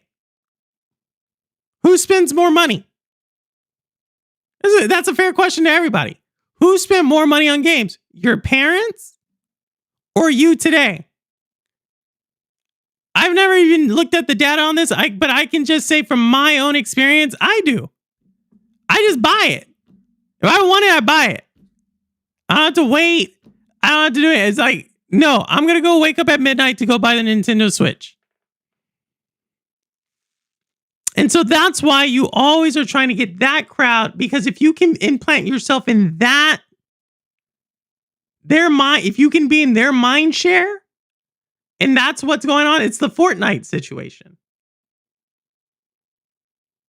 Now Fortnite is blowing things away. Fortnite has enough that they just took the Google Play Store to court and have won. And they're about to do the same thing to iOS. That's a ton of power. But partly that's a ton of power because they have this huge army of people who grew up with Fortnite. Sims have the same thing. But Roblox has such 100 million daily users and growing close to 40% year over year. That is insane. That is insane. Because eventually you can monetize them. Eventually, if you can say, just think about a YouTube channel. If a YouTube channel said, we get 100 million views a day at least, you know how much, God, dog. They have 10 games on Fortnite that average over 10 million people daily. It's a ton. It's just growing. As their tools get better, as it expands to more kids, more parts of the world. Meanwhile, PlayStation's 1% growth, Nintendo's flatline, Xbox is declining, Candy Crush is declining. The reason why Xbox was able to post a year-over-year gain was because they raised the price of Xbox by 18% last year of Game Pass. There are only so many tricks they have left. They got a couple. I can think of 2 more tricks they actually have that are going to probably help them. But that's the business logic. But you push back. You come on, Zalik. I'm sorry, I didn't mean to cut you off too much. That's it. I play Roblox often, and I'm adult. You can find some gems. Aaron, you are not. Aaron, you're not part of this crowd, are you? I'm not going to put it up, Aaron, because I don't want to. I don't want to. It's not anything to joke, but we did talk about the lawsuits, the adults on there. But no, I think they're gonna, as they continue to build out their engine, their game engine, they're gonna become the next Unreal. The Roblox game engine is gonna become the Unreal. I think I told y'all this about end of May. So I'm a board member on a man. It's called like the interactive entertainment, blah, blah, blah, blah. Anyway, they give scholarships to students in college and grad students who are going to go into a career in gaming. And I've been doing this. This is my third year grading applications, looking at who gets a scholarship. And it's been incredible that over that 3-year time frame, you know, as you're asking this, because most of them are high school, some of them are in college actually. You'll ask them like, hey, like questions about gaming. Why is this scholarship so important? Blah, blah, blah. Why do they want to take a career in gaming? 3 years ago, like you usually saw like, hey, the kids have been working with Unreal. They've been working with, depending on if they're artists or like tech side. And, you know, they talk about all these different things. I would say half the applications this time, they all were using the Roblox game engine. That was not the case 3 years ago. 3 years ago, you saw a lot of Unity because that's a lot more like beginner friendly. So you saw a lot of Unity, people launching their games on mobile. Now you're seeing those kids, they're all doing it on Roblox. And that's kind of the thing, is that it's not just the kids. You have the people who are building games going to Roblox. Meanwhile, the industry, the knowledge base for people building the AAA games of today, they're getting laid off. Now, Zalik asked a really great question. Why can Expedition 33 not be replicated? Or it's going to be very difficult. Let me say it like that. I think I should never say never, but it'll be very difficult. Where was Expedition 33 made? Simple question. Where was Expedition 33 made? And who made it? How many people made it? It's a simple question. Where was Expedition 33 made and how many people made it? I know the answer for the most part, right? It's kind of like, but I'm just, if anybody's out there, put it in chat. I'll verify if you're right or wrong. France. Yes, France. It was. Ubisoft. Yeah, a lot of the developers came from Ubisoft. When was Expedition 33 made? Meaning, like, when did they first start the project? Again, I'll give you an answer if you want. France and like 35 people involved. Yeah, it's like depending on the number, 18 to 35. Right? That's like the base team. And then if you actually do a little digging, you see that they contracted out a ton, right? They use as for localization. And usually you contract localization out. That's the language, changing languages, as well as quality assurance. Did a ton of contracting, right? And so what you actually have, it's in France. Let's say 30. I think the number 30 works, right? They used a lot of contracts, a lot of non-French people for the like other stuff. So like when we're talking about, like I said, the QA, the localization, there's a few more things. They use external people. Ton of stuff like that, right? So here's my next question to you. Okay, and how much did it cost? Right now they're saying 30 million. Most numbers say it's below 50. But they're saying 30, maybe a little bit more, maybe not. So let's use 30, right? Let's also use the timeline that the game was actually pitched to investors between 2019 and 2021. Let's use that timeline. It's actually 2019, but we're gonna spread it out a little bit right now, right? 2019, French developers, a team of 30 with a lot of foreign people outside of France doing a lot of like the really mundane tasks. Think that's fair? You can push back. Someone who's on their computer. I haven't even done this number, but I know the rate cards. That's why I feel confident in this analysis. Someone tell me, how much does a game developer on average make in France, and how much does a game developer on average make in the United States? Again, I kind of know the rate cards, but if you want to go double check my math, go ahead. And I believe what you're going to see, I haven't seen this number in a second. I believe you're going to see in the United States, on average, game developers make between $120,000 and $200,000, maybe $80,000 to $200,000. But for a AAA game, it's usually going to be pushing around $150 to $200. Go look up PlayStation, go look up Xbox, average developer cost. Like, go look up, take two, go look up your AAA game developer cost right there, right? If you go look up France, what you're going to get is something like a number that's closer to like 40 to 60,000. That's right. A French developer costs roughly a third to a half of a US developer. So when you have that number now, right? Let's use 30 million to produce Expedition 33, and you put it in the United States. You now have a game that's going to cost between 60 and 90 million. All right? So the 30 million's out the window. It's not going to happen just because of labor. But here's the other thing that's kicker, right? So I said Expedition 33, they'll tell you this. They cut a lot of corners. They're surprised they got away with it. They did a phenomenal job.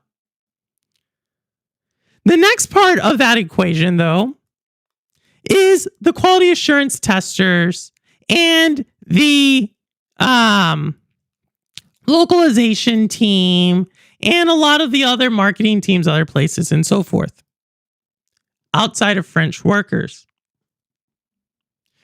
What have we seen recently that would make us think that potentially something done in another country may now have a cost when it comes into our country, or may have a cost when it goes into another country? If you think I'm talking about gaming, you're right. If you think I'm talking about something else, you're also right. We just saw that chips are now going to cost, not potato chips, semiconductors are going to cost more money. And there's now rumors that digital assets are also going to start costing more money in other countries. So now, those really cheap testers that you were able to get from Indonesia and the Philippines and Thailand and a couple of these other countries that they do really cheap testing are going to cost you more money. Yep. Yep, say like you got it. I'm not saying it, but you got it. So now you have a game that costs $30 million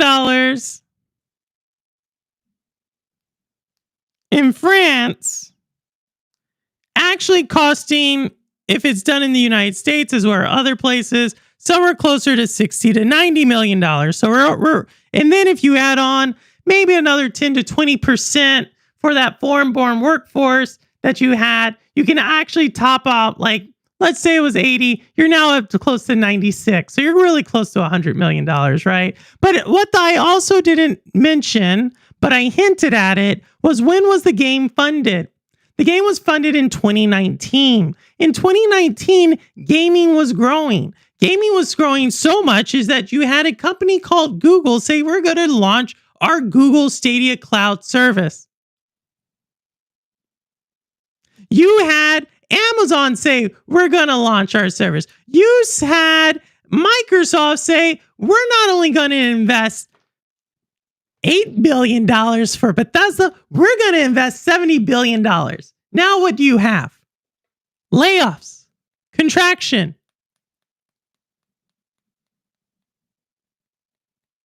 So what I bring that up is the money is no longer free. This is why it's going to be difficult. I'm not saying it's going to be impossible, but I'm going to say that that is a high barrier. If there's another chart I showed at one time, or maybe I didn't show, but I think I did show you all one time, it was in the spring. How much investor money is actually in gaming. And it's a huge drop off. Huge drop off. 2019 through 2022, on average, there was between $1 to $2 billion in investor money. That number has dropped down to like 400 to 500 million across the entire industry.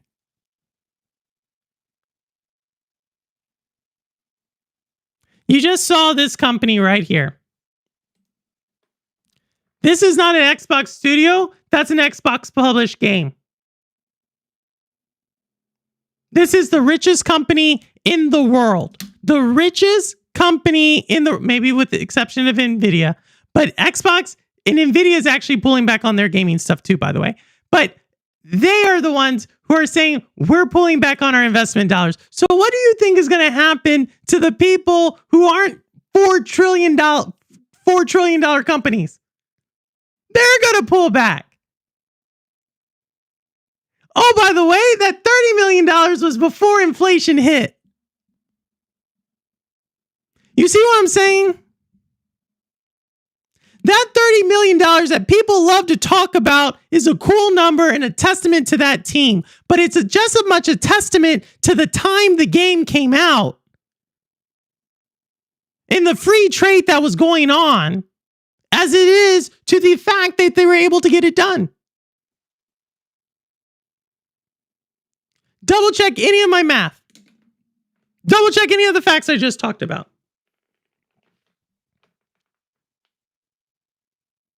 Double check how much the developer in the United States costs versus somewhere else. Double check how much money was being invested in gaming back then when the game came out versus today. Double check how were they able to do it so cheaply in the contracted labor they were going to get versus what they're saying about tariffs and the labor outside the United States happens. Go double check on that. Go double check how much $1 yesterday was versus today. Go check that. Go check how much people are investing in gaming. Go check that. Like, I'm not here to be a Debbie Downer. What I am here to be is to tell y'all a different side of it. If you think I'm talking about gaming, you're right. If you think I'm talking about something else, you're also right. That's why I say it. That's why I say it.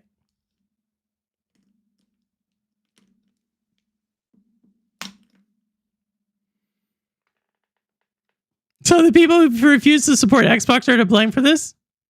No. For what? I don't think that's the Xbox. I think it's just a thing.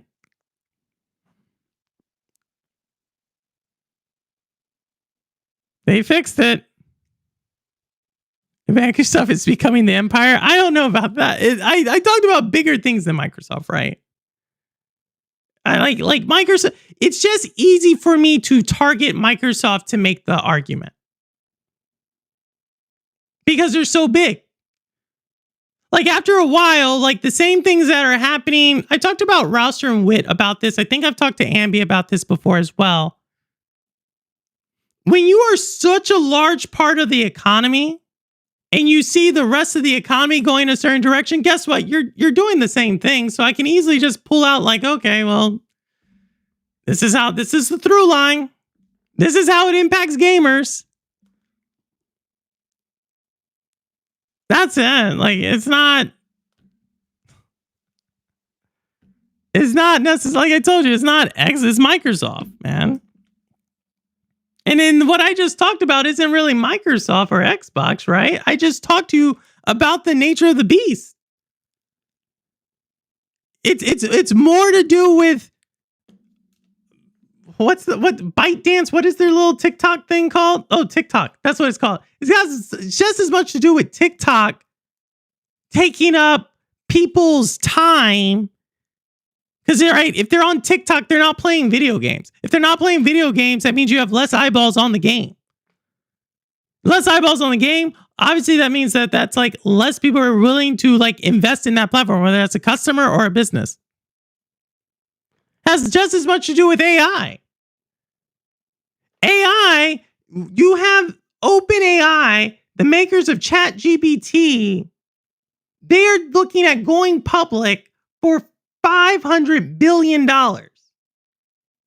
I'm going to tell you this. Sam Altman, the CEO of OpenAI, was not a billionaire 5 years ago.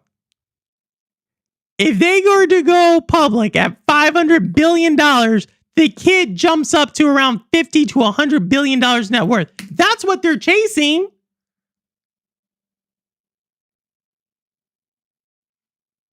It's like the crypto, like, you know how you see all these crypto bros and they're always like, oh yeah, my Bitcoin, or they throw out some random digits and they're like, yeah, my money doubled. It's like, okay, great guy. Your $400 doubled to $8. Kudos to you, right? So you see how they do that? They got that pride and they're all like chasing money. That's how like really wealthy institutions do it. They're like, oh, that's AI? We want that. Doo-doo. Sorry, gaming. So what happens when your entire investment was into gaming? You drop that. It's the same logic. It's the same psychological logic. It's like, well, gaming's going at 2% at best. And Microsoft, the biggest kid on the block, they're laying people off while hiring people in AI. Well, we're going to do that. That's what it, I don't know how to explain it better than, I don't know how to lay it out better than that. Twice in one night. So then what were you right the first time?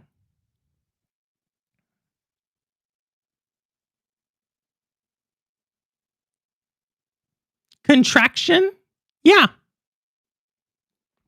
Consoles in contraction.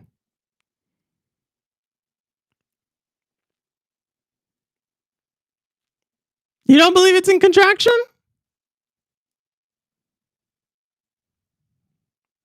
Go look how much gaming is actually, go look at how much gaming is predicted to grow. I want you to compare that number to inflation. If gaming grows at 2%,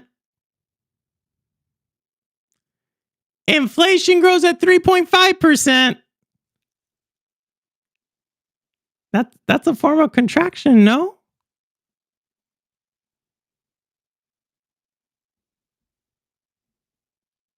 No, yes?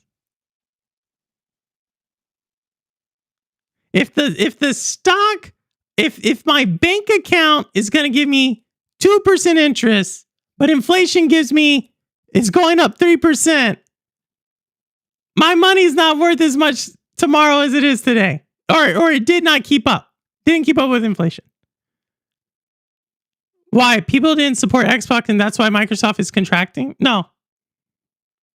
I don't blame people. Microsoft's not contracting. Xbox. And Xbox isn't contracting either. I want to make that very clear. Xbox not contracting. Xbox is not growing as fast as it needs to grow. AI and cloud. That's why I brought up the cloud. I'm not sure if you were here, Aaron. That's why I brought up cloud. Cloud, go look it up. If y'all want to double check my math on any of this.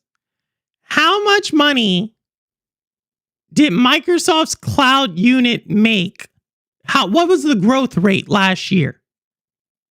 What was the growth rate? I know the numbers. Some are like, it grew at 38% and the number's like 80 billion. That's the thing. The entire gaming industry combined is growing at like 3 billion. Microsoft's cloud unit alone. That's it. Microsoft's cloud unit alone grew at 20 billion. That's the problem. The entire gaming industry combined grew at 3 billion. So that means even if Xbox took all of that, it's 3. And we know they're not because of numbers like this, right? But their cloud and their AI units are growing tremendously. So when you have to make a business decision, that's it. That's the number.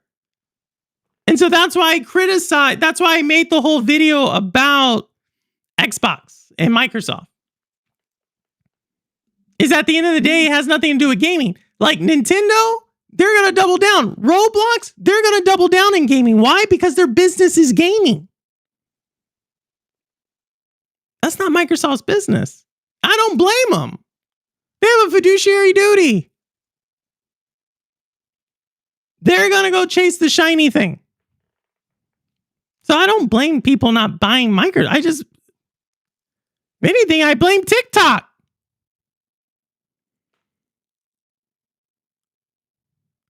I'm not auditing me.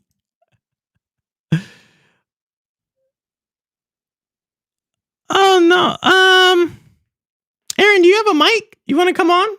I know you have a lot of questions. Aaron, if you have a mic, if you want to come on, I'm about to drop a link. I think I talked about, last stuff is Digital Foundry. They're going independent. Good news, right? IGN, Seth Davis. We talked about last year how Seth Davis was buying all the publications. So now IGN's going indie. Great move. Sony taking independence away from Bungie. Some would say that's a good move. Bungie's had a lot of issues, workplace related issues, and also have not been able to deliver a solid game. So Sony's gonna reel them in. Nintendo price increase happened to Switch 1. This has to do with tariffs, y'all. We talked about this. If you think I'm talking about gaming, you're right. If you think I'm talking about something else, you're also right. Switch 2 not going up in price though. But depending on market conditions, are also known as the whims of the president, they may raise those prices. Hey, we know Lynn's. We're trying to see if this breaks. We know Noisy. It broke. Ambi broke it. Ambi broke it. But yeah. But that's it, man. That's it. Not because people didn't support Xbox. Like I said, it's bigger than that. But the way Xbox responds to it, and because of the size of Xbox and Microsoft, that exasperates the problem.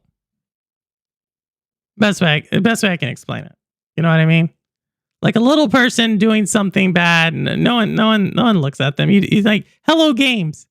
You know what I mean? Like Hello Games lays off people. No one's like, oh look, Hello Games industry leading, laid off people. Microsoft does it. Yeah, you know what I mean? No one wants to be left behind. That's the thing. And so when we allow the concentration of power into one group, and then they do things like this, it has an outsized impact beyond the natural impact that was going to happen. Broke again. You did it. I'm so glad Bungie is getting pulled into PlayStation. They have let me down so many times. How many times? All they got is Destiny, no? That's all they have. All I know is they have, what is the game? I play Gambit. That's it. I shouldn't laugh about that. There's people who like their whole careers are on, like that's how Rudix and Nats met, was on Destiny. You know what I mean? That means a lot. No college for orgs. That's what he did. Is Lo-Fi still there? I know Lo-Fi wanted it to hop into chat. But yeah, I always say, like, if you double check any of the things I said. Double check any of them. Like maybe I don't have the exact number that how much cloud was, but it's a lot. And again, it's not like, I don't want to make it seem like it's Xbox players' fault. Like, hopefully that comes through. Because I don't care where you game, or how you game, or why you game, or what you game on. As long as you're gaming, you're good with me. Right? If you take anything away from it, it's if anything, it's these other things. And that's where the industry is going. Or that's where the big guy's going, and the rest of the industry usually follows like a big guy.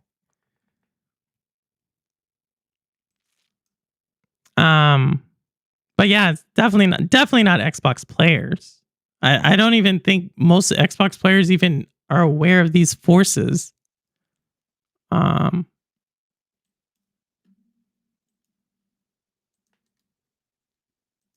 Hopefully. But there we go. I posted it. Man, I went like 2 hours just on the solo conversation. Usually there's a lot. Y'all want to talk about Darksiders? I can do that for like a long time. But yeah. But again, I'm open to pushback.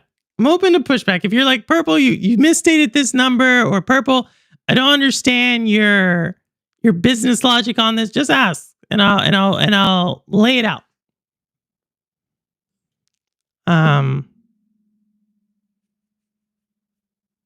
Another big one on the game dev, like how much it costs. Look how much a PlayStation developer in Japan makes versus a PlayStation developer in California makes. It's even more stark. It's crazy. Like how much a Nintendo developer makes versus like a Take-Two developer. It's crazy. No worries, Zay. Take care, Zay. Like we will be. Zay, just let us know when you're streaming next. Let us know if you're streaming at all. No pressure. If you're streaming it, I definitely do. Y'all, you know who Zaylik is. Great gamer. Super fun chat. She has a super fun chat. She's on Twitch. But yeah. So sorry, Zaylik. So sorry. Hopefully I got your mind off things for a little bit. I know it's tough. But yeah. But yeah, Lo-Fi was supposed to come by. Lo-Fi. He was in chat earlier, wasn't he?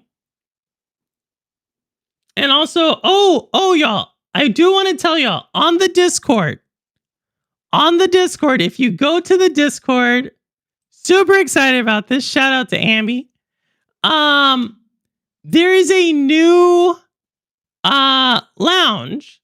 Let me do this. I think I can share this like this. There's a new lounge on the Discord. Let me showcase this.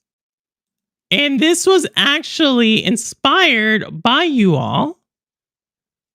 So I think that's it, right? So there's a new one. It's called Listeners Lounge, right? So you have Squad Finder, Creators Alley. So anytime you want to, any of the Shades of Purple community, you want to catch them up, you want to see their stuff, Creators Lounge, Squad Finder, you find your squad.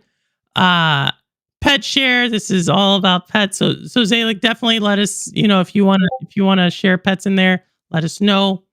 In real life share, y'all kind of know. But we have this new listener lounge, and that is for anytime you want to say, if you want me to cover a topic, you just want to talk about something, you can put it in there, and we'll get it, and you don't have to worry about stuff. So just wanted to put that out there. Listener lounge is live. How cool is that? All right. But we have someone here. No, we don't. Oh, we don't. I thought we did. But yeah, that's Listener's Lounge. I thought that was cool. Thank you, Rouster, for putting Zaylik. Go out there, support her. She has a fun stream. Did we run Aaron off? Aaron's a good person, man. Aaron's been there since Stadia days. If you don't know Aaron, good dude. Hey, Linz, what's going on? You came in just in time, Linz. Y'all. If you haven't been checking out Linz, he streams during we try to catch him when he does his Mario Kart races. He was doing Mario Jamboree. So if you're really into Mario Jamboree, you want to test out your new Switch game, or you want to test out your, I guess it's on regular Switch too, right? Go check him out. Lens of Truth. No worries. Thank to Ambi, Lens. Ambi, gifted that. So thank you. Ambi also broke the gifted. Our gifteds get broken. I have no idea why that does it, but our gifteds get broken. So yeah.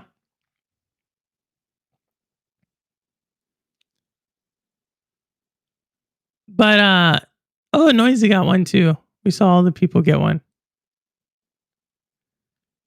Aaron, if you're still there and I didn't answer your question, apologies. You know how to get in touch with me, Aaron. But if I did, I definitely want to answer it while I'm here. I think Aaron had some really good comments. Always does. And did I miss anybody? Y'all know when I start going that stream of consciousness, I like kind of miss chat.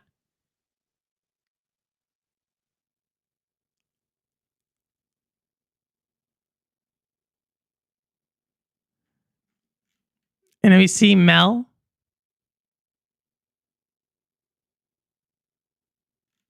I'm just checking out all chat there. I'm sorry, I missed a lot of y'all.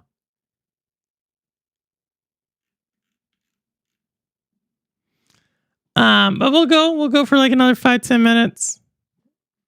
I have to gotta do I don't know. What do you do for a what is it? My Cossacks? I can't pronounce it. It has 3 C's in it, an N, a Y, and X. It's a weird word.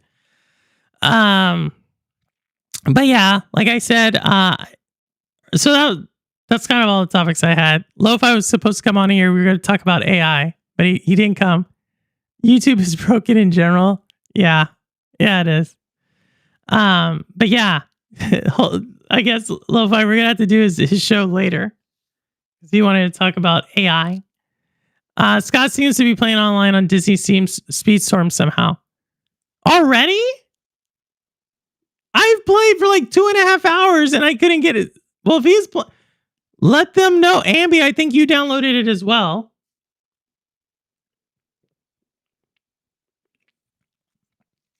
Maybe I'm really close to unlocking online multiplayer. How does he like it, Rouster? I don't understand. Like I like Mario Kart, but we will play it. We will play it.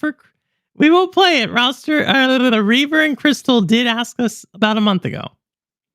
And I said I would give it a shot. And then I said I would stream it. So I want to be a woman of my word. Don't want people to think about. Yeah, that's what I wanted to know. What does he think about it?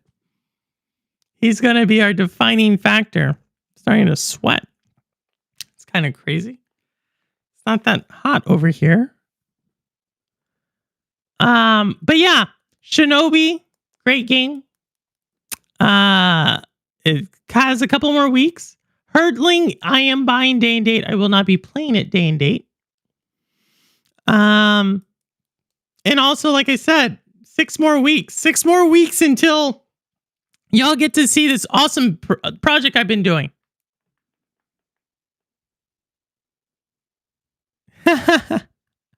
Simpleton, great point. Yeah, no, but he had this great idea. And I said, okay, like I was going back and forth with him on it. And then he like convinced me. I was like, all right, let's talk about this. So he convinced me on it. But he didn't show. He was here earlier. Maybe I should have brought Lo-Fi in at that time. Man.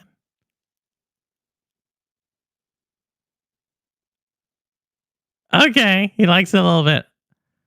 Oh, Amy, did you buy it?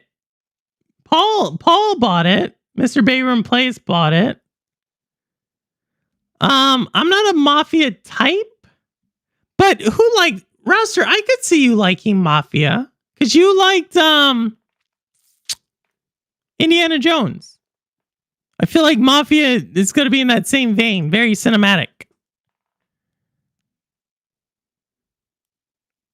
Very, very cinematic.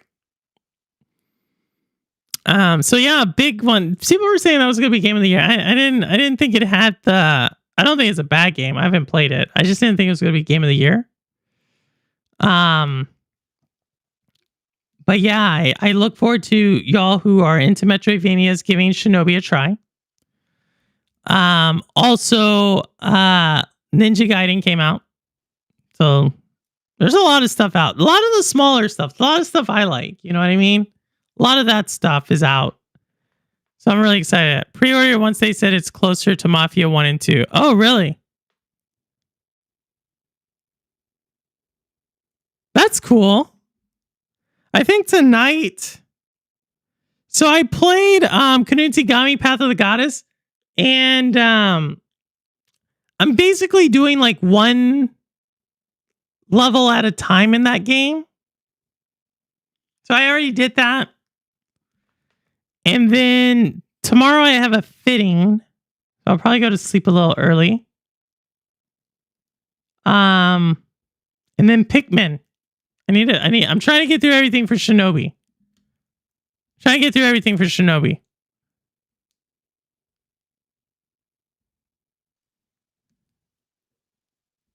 Yeah, Shinobi's like, I don't know, try the demo. It's like a short 44-minute demo. It gave me similar vibes to Prince of Persia is a different art style. But what I like about games, I don't like reading in games. Like, I think that's why I didn't like Hollow Knight. Because you're reading a lot. Like, I don't like that. You know who does really well? Eniok. Eniok does really well reading in games. But I think like when the game's coming, it just like, it tires me out. Like just reading it. It's like, cause it's like it's an unnatural flow to me. So I really have an appreciation for when there's voice acting. Like I have a really good, and really, it's really good. I really like that. And Shinobi, I thought it had pretty good voice acting.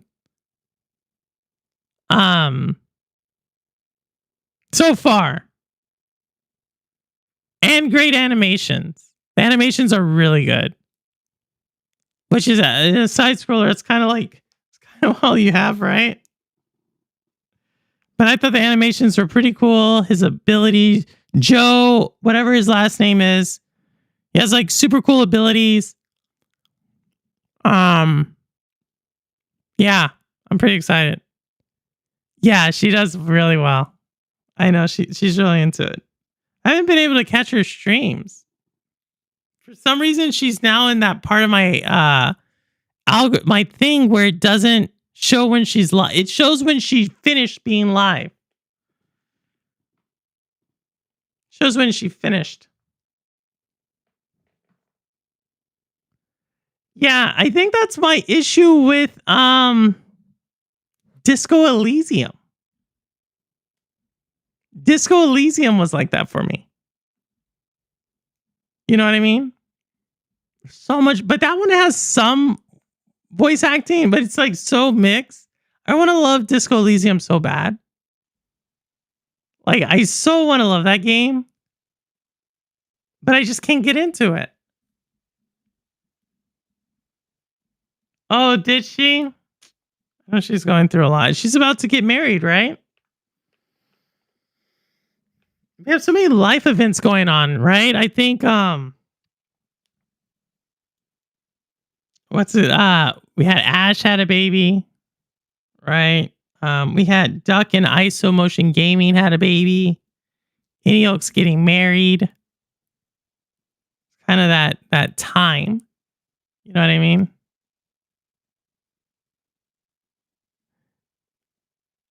Yeah, I don't know. As far as comics and books.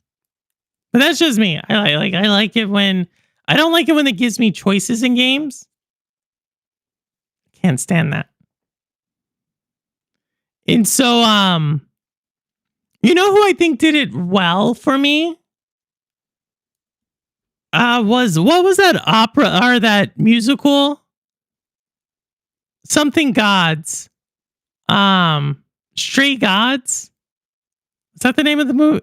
It's a musical, and it had to do with gods. It was like American Gods meets a musical kind of like deal.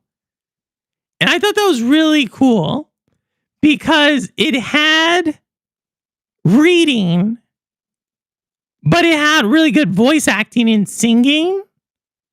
So that like kind of kept me engaged because I wanted to see how they performed the song. So that was super cool. Stray Gods, yeah.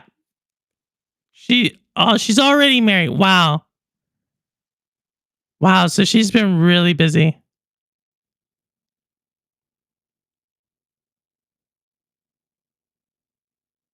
As well, I should. Oh my god,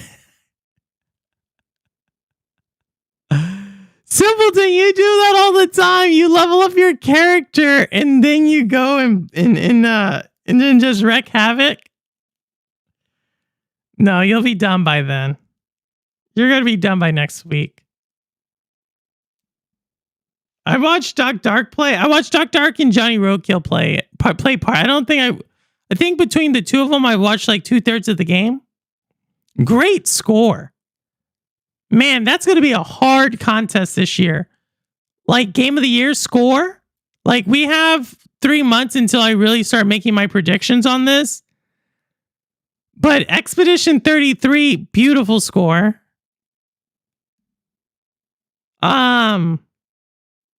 What's the South of Midnight? Amazing score. Death Stranding. Solid score. You know what I mean? Like, this gonna be pretty hard to choose that one. You know who I think should get it? Mario Kart. Mario Kart World should get best score.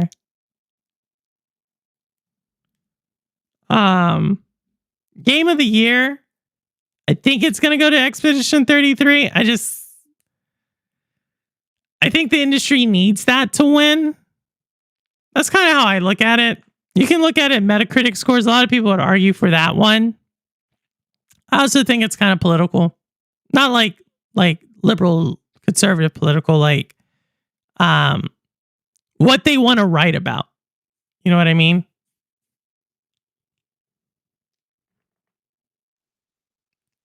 Enio, God, thanks, Ross, for posting that. I know she's been going through a lot. Has anybody seen Joe? Joe Plays Games. He's posted a couple of times in the Discord, but I haven't been able to catch him. Someone asked me about his game. I had no updates. I think he's what's he into? What he's into watches now. It's cool. It's cool. All right, I'm gonna go 2 more minutes. Then I'm gonna hang it up. Man, I'm sad that we missed Aaron. I felt like Aaron had really good conversation going. Did I scare him off, y'all? Also I wanted to ask y'all a question about I think I've talked about this before. Like, you know, sometimes I'll do like a controversial take, like another content creator. Like Doc Dark's really easy because he does so many videos. And I'm thinking about doing like those types of takes. So think about when I did the affirmative action live stream, the one with Puerto Rock. There's like another one I did, the tariff stream, and it was very impromptu. I'm thinking about doing those, if there is one, doing those on Saturday at late afternoon. Still playing with it. It would have to be timing, and it would have to be like something I really like really gets me going. But I'm thinking about doing that. So just be on the lookout for that. And again, please check out the Discord. Please check out, if you have ideas, if you want my opinion on something, I will give you all my opinion on one thing and then I'll shut it down. So Rouster, you actually posted about this. I think Joe, you, and Reaver posted it. This is actually what inspired this, by the way. So let's test this out. You all posted, oh my goodness. You all posted this thing, right? Let me showcase this. You posted this thing, Rouster. Right, about this age verification ID in games. And this may be a longer conversation or a shorter one. This is what I feel like with age verification in games. All right.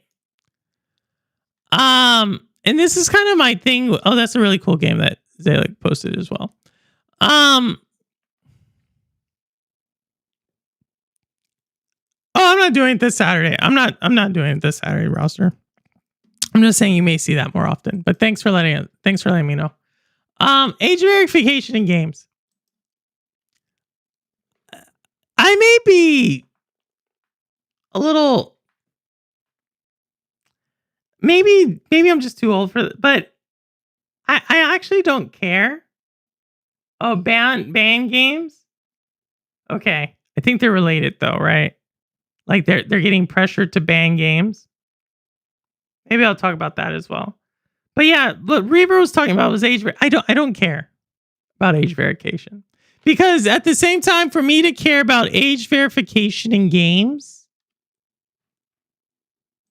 and to say like, oh, there shouldn't be any age verification. I didn't see this. You know what I mean? I can't have it. You can't like, yes, there needs to be age verification both ways. You know what I mean? Does it suck to be like a 16-year-old who wants to buy a lighter and they can't buy it because they're 16? Sure. But that's like, if a kid wants to go get something that's for like someone who's 18, they're going to find a way to do it. I'm less worried about the kid and I'm more worried about this person. That's who I'm worried about.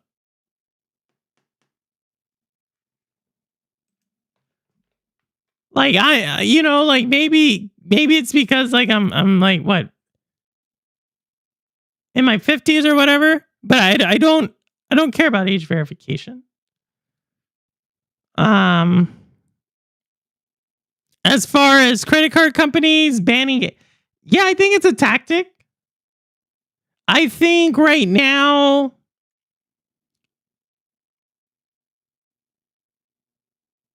companies are in a tight spot, depending on the company. And yeah, I don't know. I think if companies are willing to bend over backwards for certain groups, they need to be able to justify it, right? Because certain groups will not be in power forever.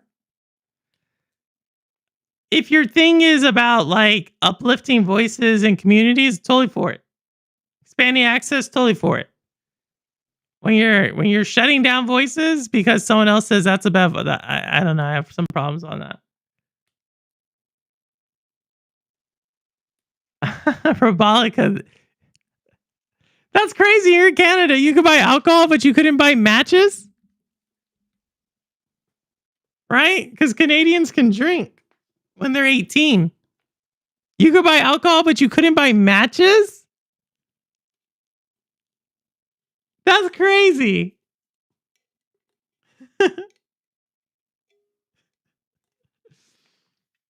You literally can make a fire with 2 rocks. Some flint. I don't trust like making fire out of wood. I've seen people like, I don't trust that, but no, you can definitely do it with flint. Just not with I don't trust it with wood. That's my thing. Can't smoke till 19. But it's matches. I can understand cigarettes. They're not selling you a cigar or a cigarette. They're selling you a match.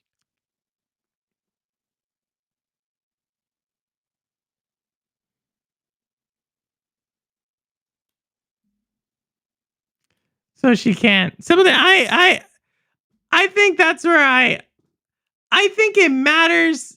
But again, it's not my fight. not my fight. That's where I think ultimately I see both things. It's just not my fight, man. Like, there's just so many things. Like, I guess where I see it is, if the parents going to allow the kid to do it and it needs age verification, they're going to allow the kid to do it.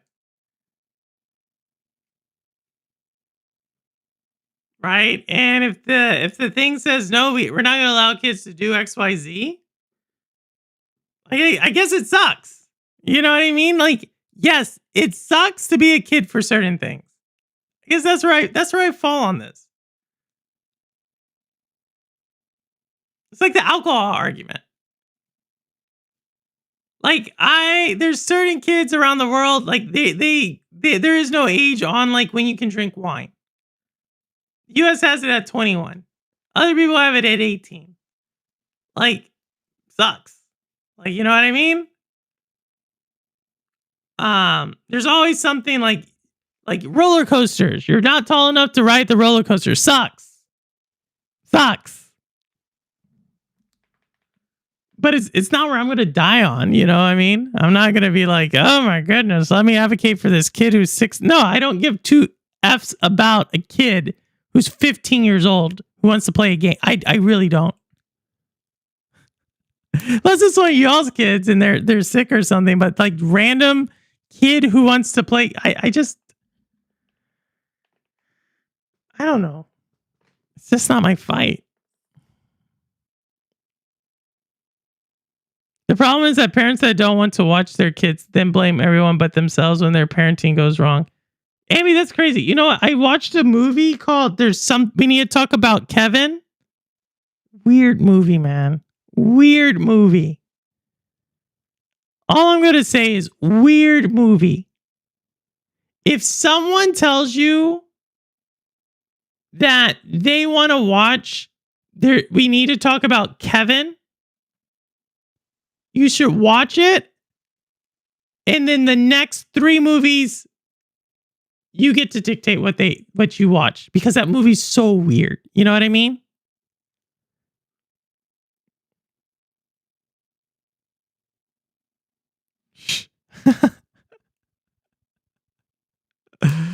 That's it. That's it. Like, that's my thing. There's always workarounds.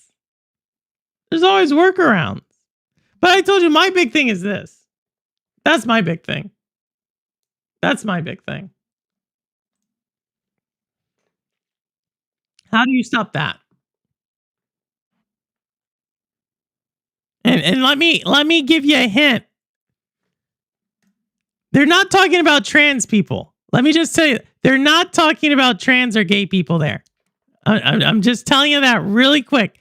They're not talking about trans or gay people there. Just gonna say. Talking about some other types of people. Kevin McAllister. Was that who did it? It was I don't know who it. There's something. We need to talk about Kevin.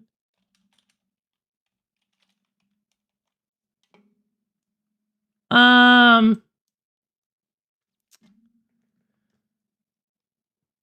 don't think they say his name. No, his last name's like Kachakadorian. It's about this kid. He ends up he's like a bad kid. But you find out his mom's like a bad mom. So it's with Tilda Swanson. I watched it the other day. But yeah, I don't know. That whole movie has me all freaked out about parenting and stuff. All right, y'all. We're going to close this one down.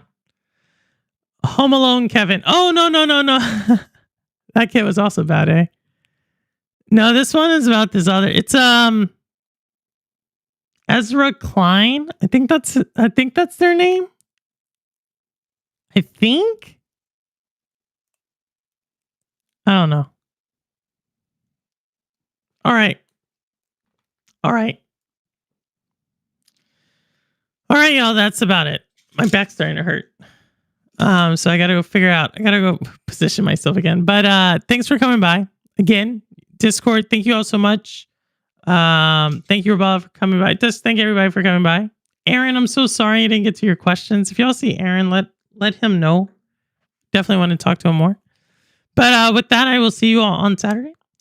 And I don't care where you game, how you game, why you game, what you game on, how long you've been gaming. As long as you're gaming, you're good with me. And as always, this is Purple Haze, and the proof is in the plane. All right, take care, y'all. And I will see you on I will see you this Saturday with Orcs Must Die. All right, take care, y'all.